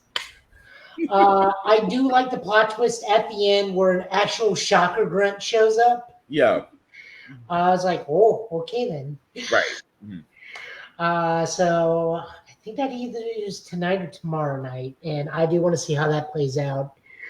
I'm interested to see where the other 3 writers come in, even though one of them is a girl who wants to be Beat Woman, who is not a good guy, but I guess she's doing it with her boyfriend, who is going to become Writer Man. Yeah. And then the guy who really likes V3 is going to show up at some point, but Tojima is getting his wish because Shocker has officially appeared, and I want to see how that's even possible, since it's supposed to be like our world. Yeah. Although that was pretty cool. I was gonna say you guys kind of covered all of mine. I mean, the other one I got is Digimon Beat Break. Yeah. Animation is killing it. Story's good right now. I really am hoping tomorrow night we get to see what Gekomon can digivolve into. That would be cool, because we would be. I'm honestly surprised we haven't gotten it in episode 2, because we did get the cat going into Wolvermon. Yeah. One of the Hyenamons will digivolve. We get an ultimate level already right off the bat. We do get to see Gugumon's rookie form, which he's just a big fluffy boy. Yeah. Although it was weird to see that one. Well, we talked about this before the podcast started. The one Digimon that just looked very Wukonish. So it's just the one that doesn't have master. He is the ultimate. He is an ultimate level Digimon, so he's right up there with like Metal Greymon or Weregarurumon. Okay. Or what's another Noblemon? Myosmon. He's champion level. Gotcha. Or he's ultimate level. Excuse me. I'm either guessing he's going to be called Wukongmon or Gokumon. I'm not sure which. Gotcha. I don't know if we've actually given him a proper name. I haven't seen him in the card game or anything, or the video game for that matter. But B-Break is definitely interesting. I will say that. Beyond that, I can't say anything else. Rise of the Shield Hero wrapped up, so season 5 will be coming for that. Sakamoto Days should have another episode. I don't think they're wrapped up for the season quite yet. Completely agree with you guys on Tojima wants to be a Kamen Rider. That man was fighting bears and not realize he was on a One Punch Man level, which I still thought was funny as hell. Almost caught with Dr. Stone. All I can say is, God dang Americans, really? Yep. I'm almost caught up to that one. Windbreaker I caught up to. Love that freaking series on Crunchyroll. I did try that Ginpachi spinoff. Ginpachi Teacher of Class 3Z. I fell asleep midway through it. I was gonna say that. Yeah, beyond One Punch Man, I agree. It's a far ride. It's just the opener. May I ask for one final thing? If you have not seen on Crunchyroll, highly recommend that you do. And trust me, you are not going to be disappointed. But yeah, beyond that, there were a few other animes I wanted to catch up with on Crunchyroll I've never seen before, but I don't want to bring those up yet, so I actually give them a fair viewing. But yeah, fellas, any other reviews before we go into comics? I think that is it for me. Gen V is kind of rolling along right now. We're in a very much transitional period for TV. Peacemaker's done. Gen V wraps up next week, and then I think we basically got nothing till January. Oh yeah, holidays, nothing. Holidays pretty much be nothing but rewatches and reruns. Unless James Gunn busts out a holiday special somewhere. But we'll see. Beyond that, guys, before we do get to our comic book pools, we always do want to show love to Rick's Comic City. Again, Nashville's #1 go-to place for comic books, for Funko Pops, for everything that's blurred nerd culture. You can find them there. Nashville, Tennessee, and Clarksville, Tennessee are both the locations. Of course, rickscomiccity.com. Please check them out. Again, you will not be disappointed as you see us on their television shows. If you are not in the Middle Tennessee area, guys, please support your local comic book store, support your local bookstore, support your indie artists, support the indies in general, because you will miss them when they are gone. That being said, we're going to go ahead and move on to our comic pulls of the week. So, Joe, sir, whenever you're ready. First off, we got Justice League Red #3. This is written by Saladin Ahmed, art by Clayton Henry, and colors by Arif Pronto. As the recap says, Red Tornadoes tricked Cyborg, Power Girl, and Simon Baz into accidentally committing a crime in the attempt to do the old storyline of predetermine when something will go wrong, so we're going to try to do it before it can go wrong, and it turns out we screwed up.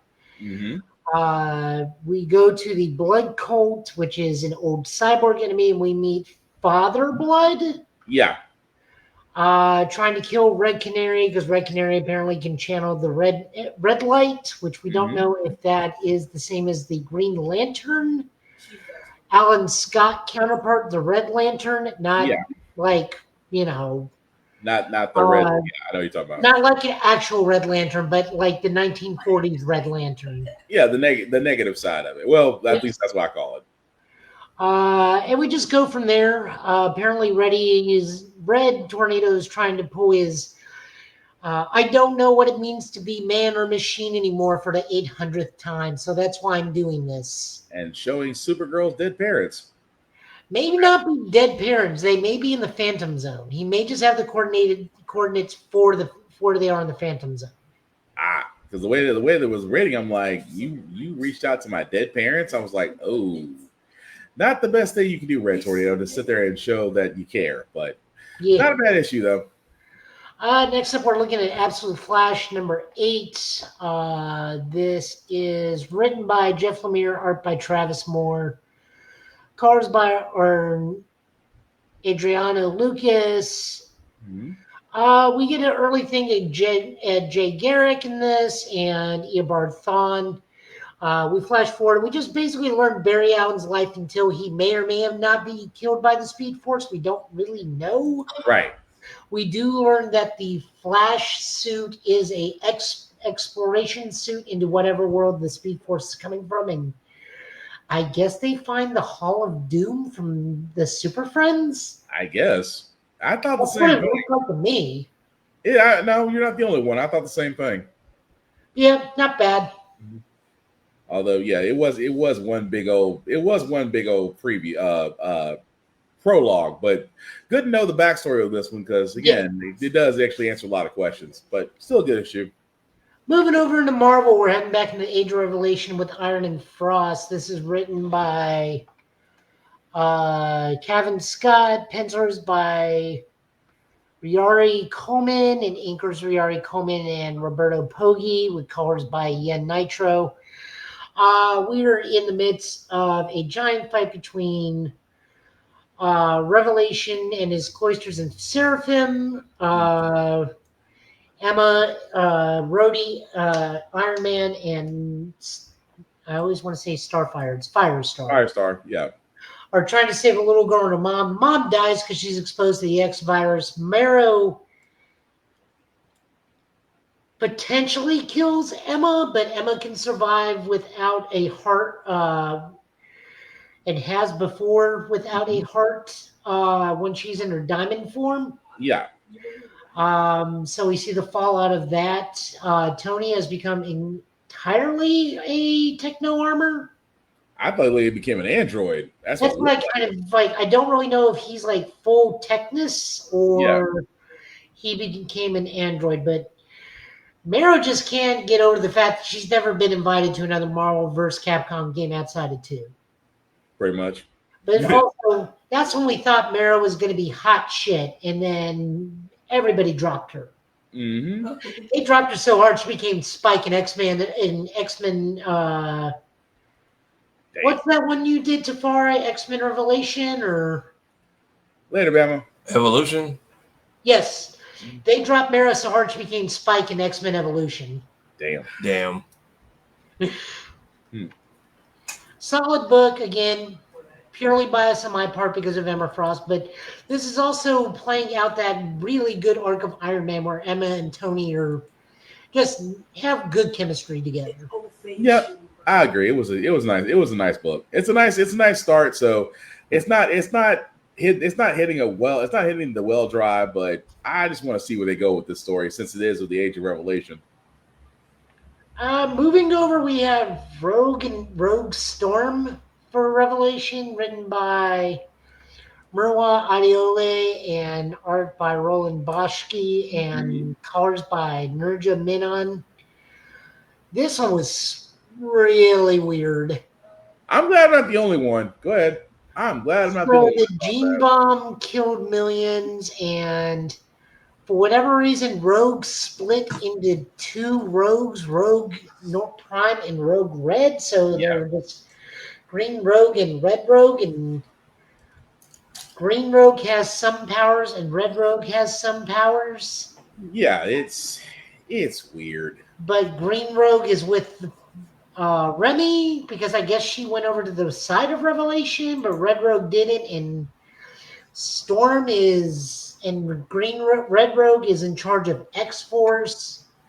Storm is being hunted for some reason, but has gone kind of like not feral, but I honestly have no idea. I was doing this because I wanted us to make sure we got a Storm book we could look at, but this was so hard to follow.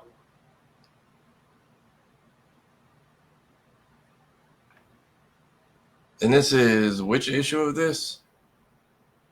1. I mean, maybe it's difficult on purpose and it clears up later on. I'm going to hope so. Because now Storm is being hunted by Rogue's X-Force, and I don't understand why. But Storm's also gone back to being like, and I don't know how to put this, but she's like gone back to her original mentality of believing herself to be like a actual goddess of the African plains again for some weird reason. So thinks very highly of her. Maybe that's what Rogue wants. She wants to steal God powers, or I have no idea. Like, this is something I hope you guys talk to Kira about. Maybe she can understand it better than I can. maybe either I'm out of my her. depth with this one. I'll just say it, be upfront. I am severely out of my depth on this. If not her, Navy is probably our next best bet. He's usually well versed in these types of things. Sorry about that, guys. I thought I heard my son crying. I had to go check on him. No, Rogue Storm. Did you understand anything about the Storm part of the book? Because I'm at a loss. There was not really a lot in it about Storm. You know, the whole thing of her saying, you know, she tried to fertilize the Sahara, trying to make it into a rainforest again, and the fact that, you know, we now have to kill Storm. I read it 5 times. I didn't get it. As I was telling Tafari, we probably need to ask Kira because I'm out of my depth on this one. Because I mean, even with Storm's current run, this doesn't make any sense. So that's why I'm just like, if this is supposed to be their first, if this is supposed to be the Rogue Storm, like I said, this first issue is not really selling it. But that's it's too confusing. Yeah. Moving on over, Spider-Man number 14, written by Joe Kelly, pencils by Ed McGuinness and Todd Knock, inkers Mark Farmer, Wade Von Graubadger, Ed McGuinness and Todd Knock. So we're now back on Earth. We're checking in with Captain Kintsurugi, who just goes by Kintsurugi. Peter's boss, Maria Asmani Wotan. Hollow Eve is back for whatever weird reason. I thought Janine dropped this persona. Oh, no. Unfortunately, that is not the case. It kind of sucks. At least Jean's trying to spare May's feelings, although May's just had it up to here with Peter by this point. Oh yeah, she's done. She's beyond done. Ben is not doing bad at being Peter for work life, but Peter's newly made friend is getting like verbally like, Parker's got this shit on lock. You need to keep up with him, or your ass is going to be on the line. And it's crazy when you look at it. They're just like, well, you know Peter because Peter would be smarter than you. I'm like, God dang. Like, and then Norman just gets told by the Spider Gang, "Don't be Spider-Man anymore. We got this." By everybody.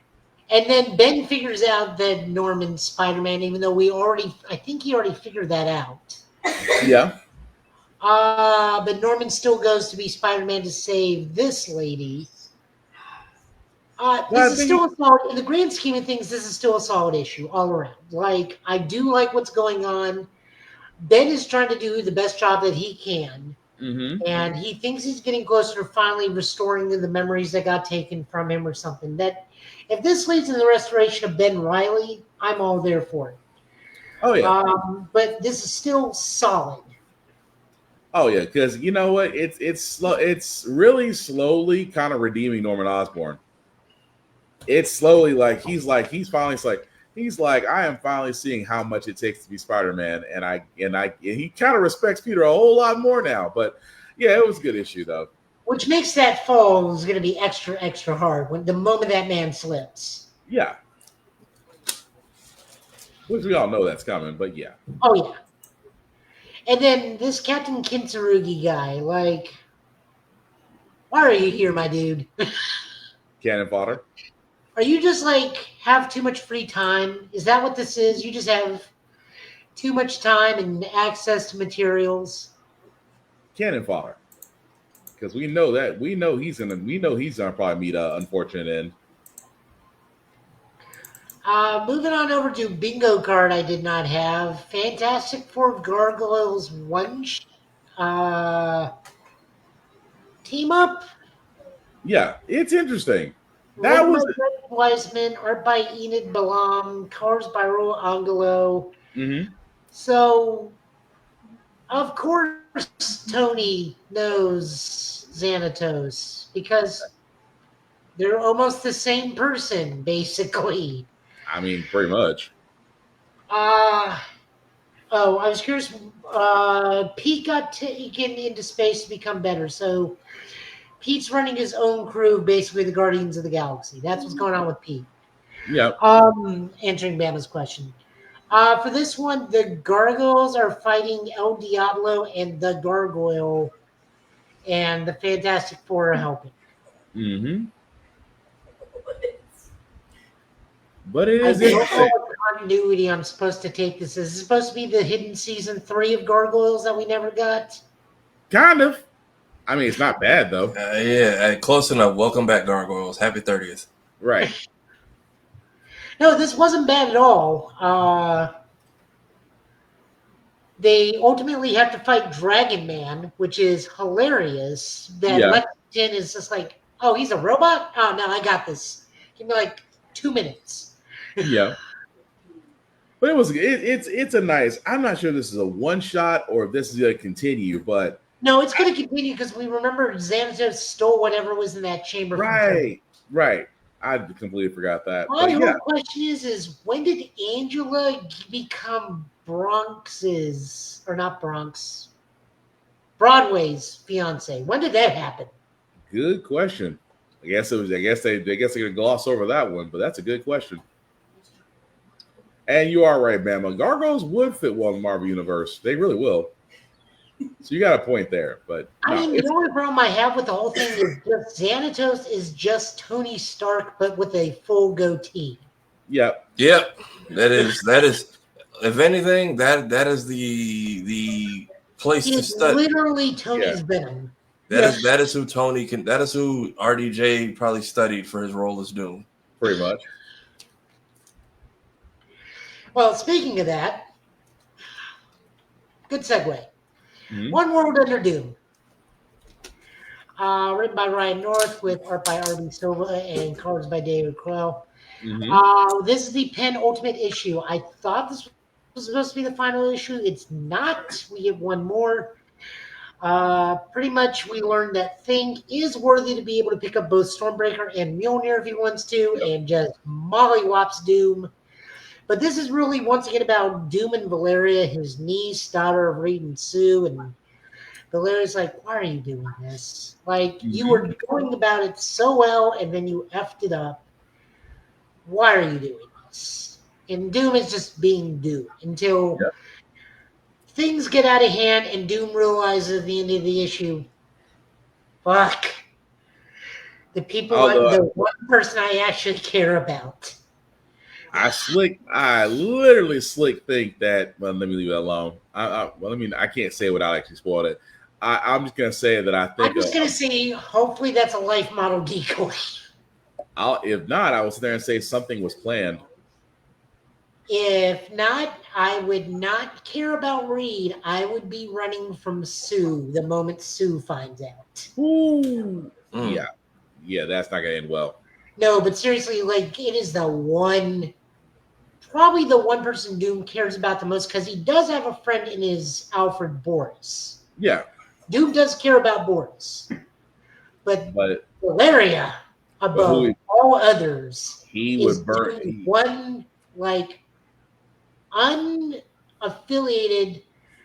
I love her as she were my own child, and Doom has kids. But he would burn down the world for her. As much as he loves Valeria. That's what I'm saying. He burned down the world for her. Oh, yeah. So, it was like, oh, shit. Yeah, so that's going to be interesting. But you say also read Deadpool and Batman was a screen. I stopped with Captain America and Wonder Woman. Those two fit well together. Oh, you read Captain America and Wonder Woman was definitely interesting. So, yeah, you got Captain America Wonder Woman, the only thing I did not understand was if that was Captain America as Steve Rogers, or if that was Captain America if it was Steve Trevor. I want to say it was Rogers because I think Trevor would be a little too close to home. Well, that was the thing because it's a fused universe. It's the same universe. So, was it Rogers or was it Stevens? I'm gonna say it was Rogers and not Trevor. Just because how the wording went. Yeah. And then our final book of the night is G.I. Joe number 12. This is written by Josh Williamson, art by Marco Federa, and colors by Lee Lowridge. We get to see, is this Stalker's kid? Yes. Okay, Shooter, I was trying to figure that out. Like the Shooter whole is Stalker's kid. Some of the backstory was like, is this Stalker's daughter? Yeah, Shooter is Stalker's daughter. Okay, so Shooter, who's being held by definitely not Cobra, but like some other evil villainous organization that's has nothing to do with Cobra or Destro, being held captive to be their personal assassin. G.I. Joe Black Ops breaks her out. Destro is trying to like just buddy with Cobra Commander while he bides his time to kill Cobra Commander and take over into the Cobra Empire, but like Destro, Cobra Commander's number one guy is like, yeah, we fought G.I. Joe and they got a Transformer. We don't know what to do. Meanwhile, Duke is like, hey, I joined this because we got the Decepticons. We got giant alien robots on Earth we got to worry about. Why are we dealing with Cobra? And they're just like, okay, so there's a reason. It's classified. We will bring you in on this when we need you. You will be a part of this. Don't worry about it right now. Go take 5. Yeah. Which again makes them feel like there are some things that you should know and that you need to know and that you will need to know in the time that you'll find out. Yeah, that doesn't make me feel paranoid at all. But Shooter though, if there was one way to sum up this comic, one shot, literally. And then Destro's like, all right, well, we're gonna have to get rid of Cobra Commander. What are the Dreadnoughts doing right now? Right. As they want revenge for Cobra. They want revenge so bad for that the way he embarrassed them. But no, it was a good issue. It is coming to a head that we are going to get Decepticons and Autobots and Cobra and Joes, and it should make for an interesting story. And Mask and Mayhem. Oh yeah, Mayhem, I forgot. So we are gonna get Mask in the same universe too. But yeah, again, solid issue. Cannot complain. The story just needs to pick up now. You got too many elements. Hanging out there. Okay, so I do have to ask you for this one. Was that shot Black Girl Magic, or was that just because Daddy was a G.I. Joe? Yes. Okay, I figured as much. But no, yeah, she had a point to prove. She had a point to prove with old girl. That part is where I stuck with. But no, we're 2 miles away. You can't make that shot. You can't make it. So the fact said no, there's you can't make that shot. Jesus, but no, it was good. It was a good issue. Yep, and that's all the comics we got for this week. All right. Thank you for that. And thank you, everybody, for that's been kicking with us on this one as we wrap this up.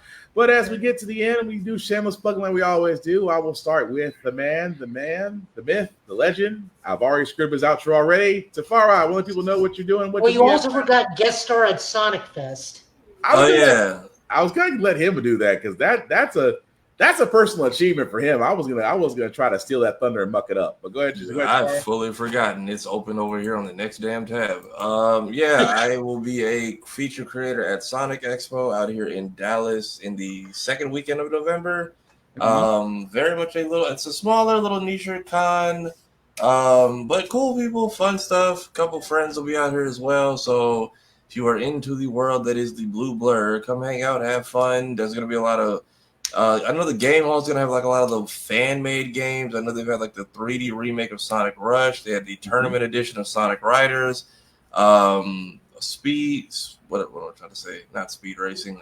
Speed running tournaments as well. Like a lot of cool, fun stuff there. A lot of artists. I think a few of the voice actors will be there as well. So fun time if that's your cup of tea. Otherwise, kind of burning through the spooky season games. We are up to episode 4 for Batman season 2.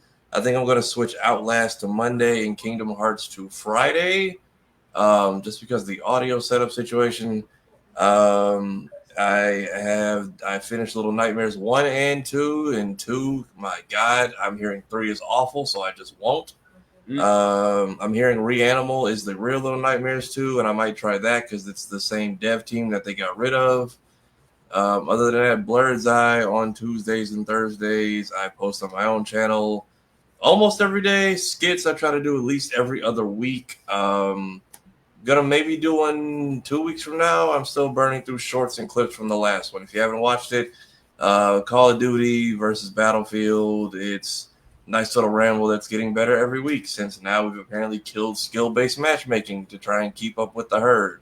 Yeah. Also, don't forget to either cancel or reduce your Game Pass because I definitely dropped my shit off yesterday.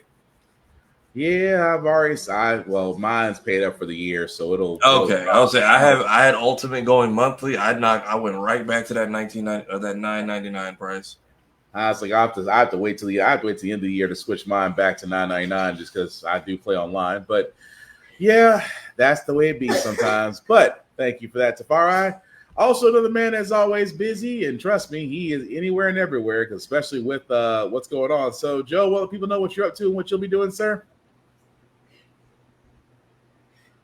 Give me a moment, I'm loading. I was like, you're good. You're good. I'm over at Middle Tennessee Gaming Thursday nights, all day Friday, all day Saturday, Sunday nights. We are doing Cardfight Vanguard, potentially Flesh and Blood, potentially Grand Archive, Hollow Knight TCG, Magic the Gathering, Digimon, Gundam, all the card games at this point, 5 days a week. We have a $400 Smash Brothers tournament coming up on Monday. Nice. We also have the Cardfight Vanguard Standards Shop tournament coming up Monday. It will be a madhouse. Warhammer Wednesdays. Come play Warhammer. I will not be there. I don't know anything about Warhammer aside from what the video games have taught me. Warhammer's pretty fun, actually. I don't have the money to buy Warhammer. I need to pay bills. I'm just playing that. Also, it's October, so Ghostbusters everywhere. Was over at a car wash event, and then last night we were over at Tailgate Brewery because they started their fall movie marathons, and Ghostbusters was the first one. Nice. I was also at Middle Tennessee API last night. We were over at Gongcha trying to support a locally owned API business, but Gongcha is a boba franchise. Okay. Still locally owned by API people. So I was there. Next week we got Panda Fest, so I'm going to be there with some of my API friends. Tomorrow is Taste of Korea. I may be there with API friends. Middle Tennessee Festival of Books is this weekend over by the International Food Market. I'm just going there with friends. I'm streaming Digimon Storytime Stranger. For some weird reason, one of the videos is at 500 views and everything else is at less than 20. I don't know why. I looked into everything you said, Tafari. Like, there is no distinction. I have no idea why that one got all the hits. Wait, yeah, I figured sometimes the timeline is just random. Yeah. Yes, I have no idea why. I'm at work. I'm here. I'm at the gym. I'm on my couch asleep. I'm in my bed asleep. I'm sorry. I don't mean to laugh. No, you can. That's just everywhere I am. I'm trying to build 5 different decks because people don't have premium, and I have every the ability to build at least 5 different Tachikaze. Those are armored dinosaur decks. But by the way, go watch Disney's new adaptation of the Korean tokusatsu Armored Swords. It's honestly not too bad. Okay. The Red Ranger is black. I know that much. I might give it a shot. It's just too much stuff to try to catch up with. One of the lead scientists is neurodivergent as all hell. It's like, I'm going to go introduce these kids to dinosaurs, despite the fact that 2 of your other colleagues like, yeah, don't do that. It's like, what could go wrong? Everybody. Like, everyone's like, well, they can eat them. We've never had that happen before. I am missing an eye from the time I tried to bond with a dinosaur. Damn. Let's not take children out there. No, they'll be fine. That's never happened before. Damn. No, so if you do watch Armor Swords, please understand it is not an original IP.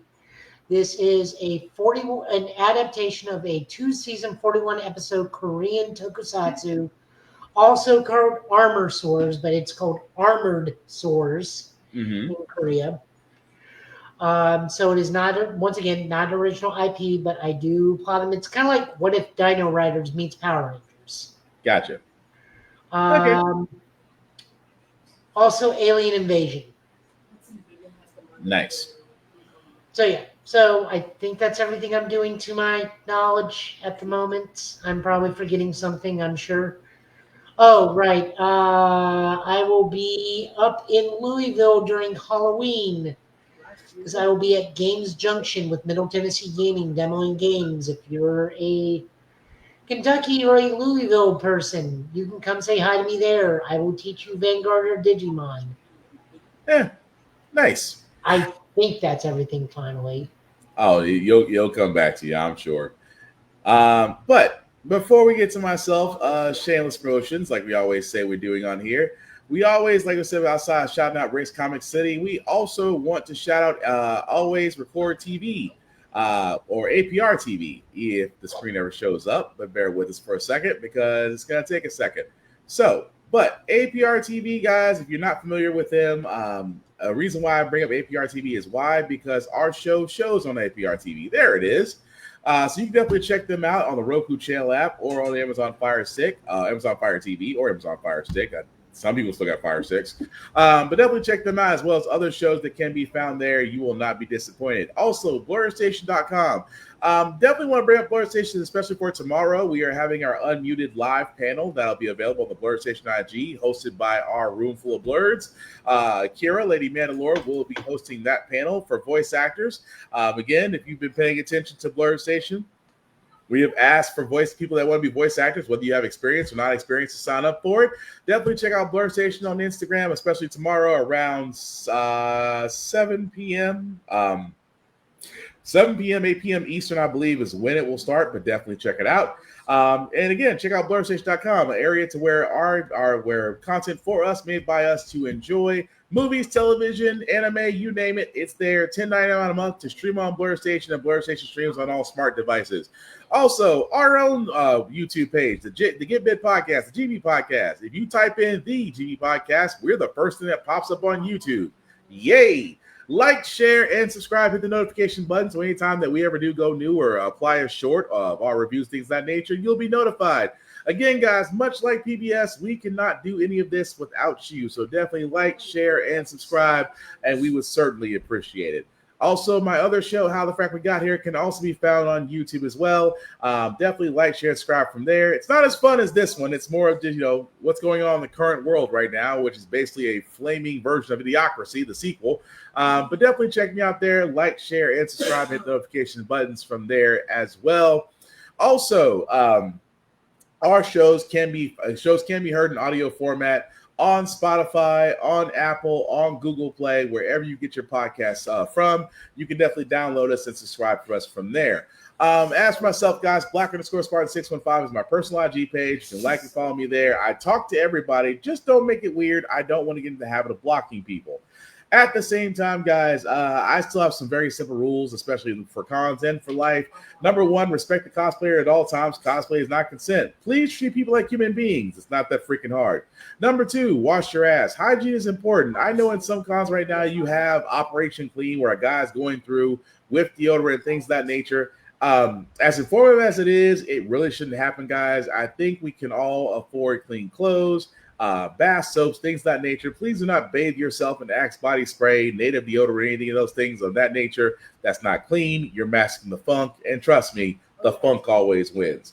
And the third rule that I have for myself, as I have for everybody else, guys, please talk, share, and discuss your fandoms. Note I said talk, share, and discuss. Don't be toxic. Don't be a dick. And I promise we'll all be cool. Outside this, guys, this is the weekend. I know a lot of us want to go out, enjoy ourselves, have a shot, whatever it is that you want to do to relax and forget about the work week. Guys, remind yourselves it is the weekend. Please make smart decisions. Please don't wind up in jail. There's other ways to go out there and go have fun, but at the same time, guys, please go home afterwards. Nobody wants to be in a jail cell till Tuesday when you see a judge. Make smart decisions. Outside that, again, we do thank you all for watching. The replay will be back up tomorrow. We will be back here, same Get Bit time, same Get Bit channel, to talk about the news of the week. And outside of that, also check out our friends, Blurred's Eye View, Geek by Heart, Roomful of Blurs, Mayhem Media, Fresh Press by Z, Showquo, and Mayhem Media. I think I said his name twice already. But definitely check them all out, guys, as they have their own podcast, things of that nature. Like and follow them because they do the same with us. Because, again, we just simply want to share the love. Outside of that, guys, before we wrap it up, any last words? Saturday. What is happening? Huh? I'm hearing myself talk. Hang on. Try it now. Okay. Yeah, it's tomorrow, Saturday. Sleep in or don't. Go out and have an adventure. Just take time to relax. Have a few hours to just F off and do what you want. Yep. Definitely go outside, touch some grass, find your peace and your strength, and check on your friends. Joe, any last words, sir, if we call tonight? I'm just gonna go play some Digimon. Go show that show some love now. Yeah, especially since Pokemon is now on its way out. Outside of that, guys, It's on its way out. It's just, people are just now starting to call them out on stuff that we're just tired of, and Digimon decided to listen. Nintendo need to be humbled. I just look at it that way. But we're going to leave it on a positive note. So again, guys, protect your friends, protect your peace, protect your friends, check on your folks, go outside and simply put, go have fun. The world's life is short, but enjoy it. That being said, I've been Spartan. He's been Tafara. This has been Joe. This has been the Get Bit Podcast, guys. Thank you all for watching. Please take care of yourselves and each other, and I promise we'll all get through this. Live long and prosper. Yes, I'm a Trekkie. Yes, I'm going to continue saying it, and yes, you should follow it. Peace.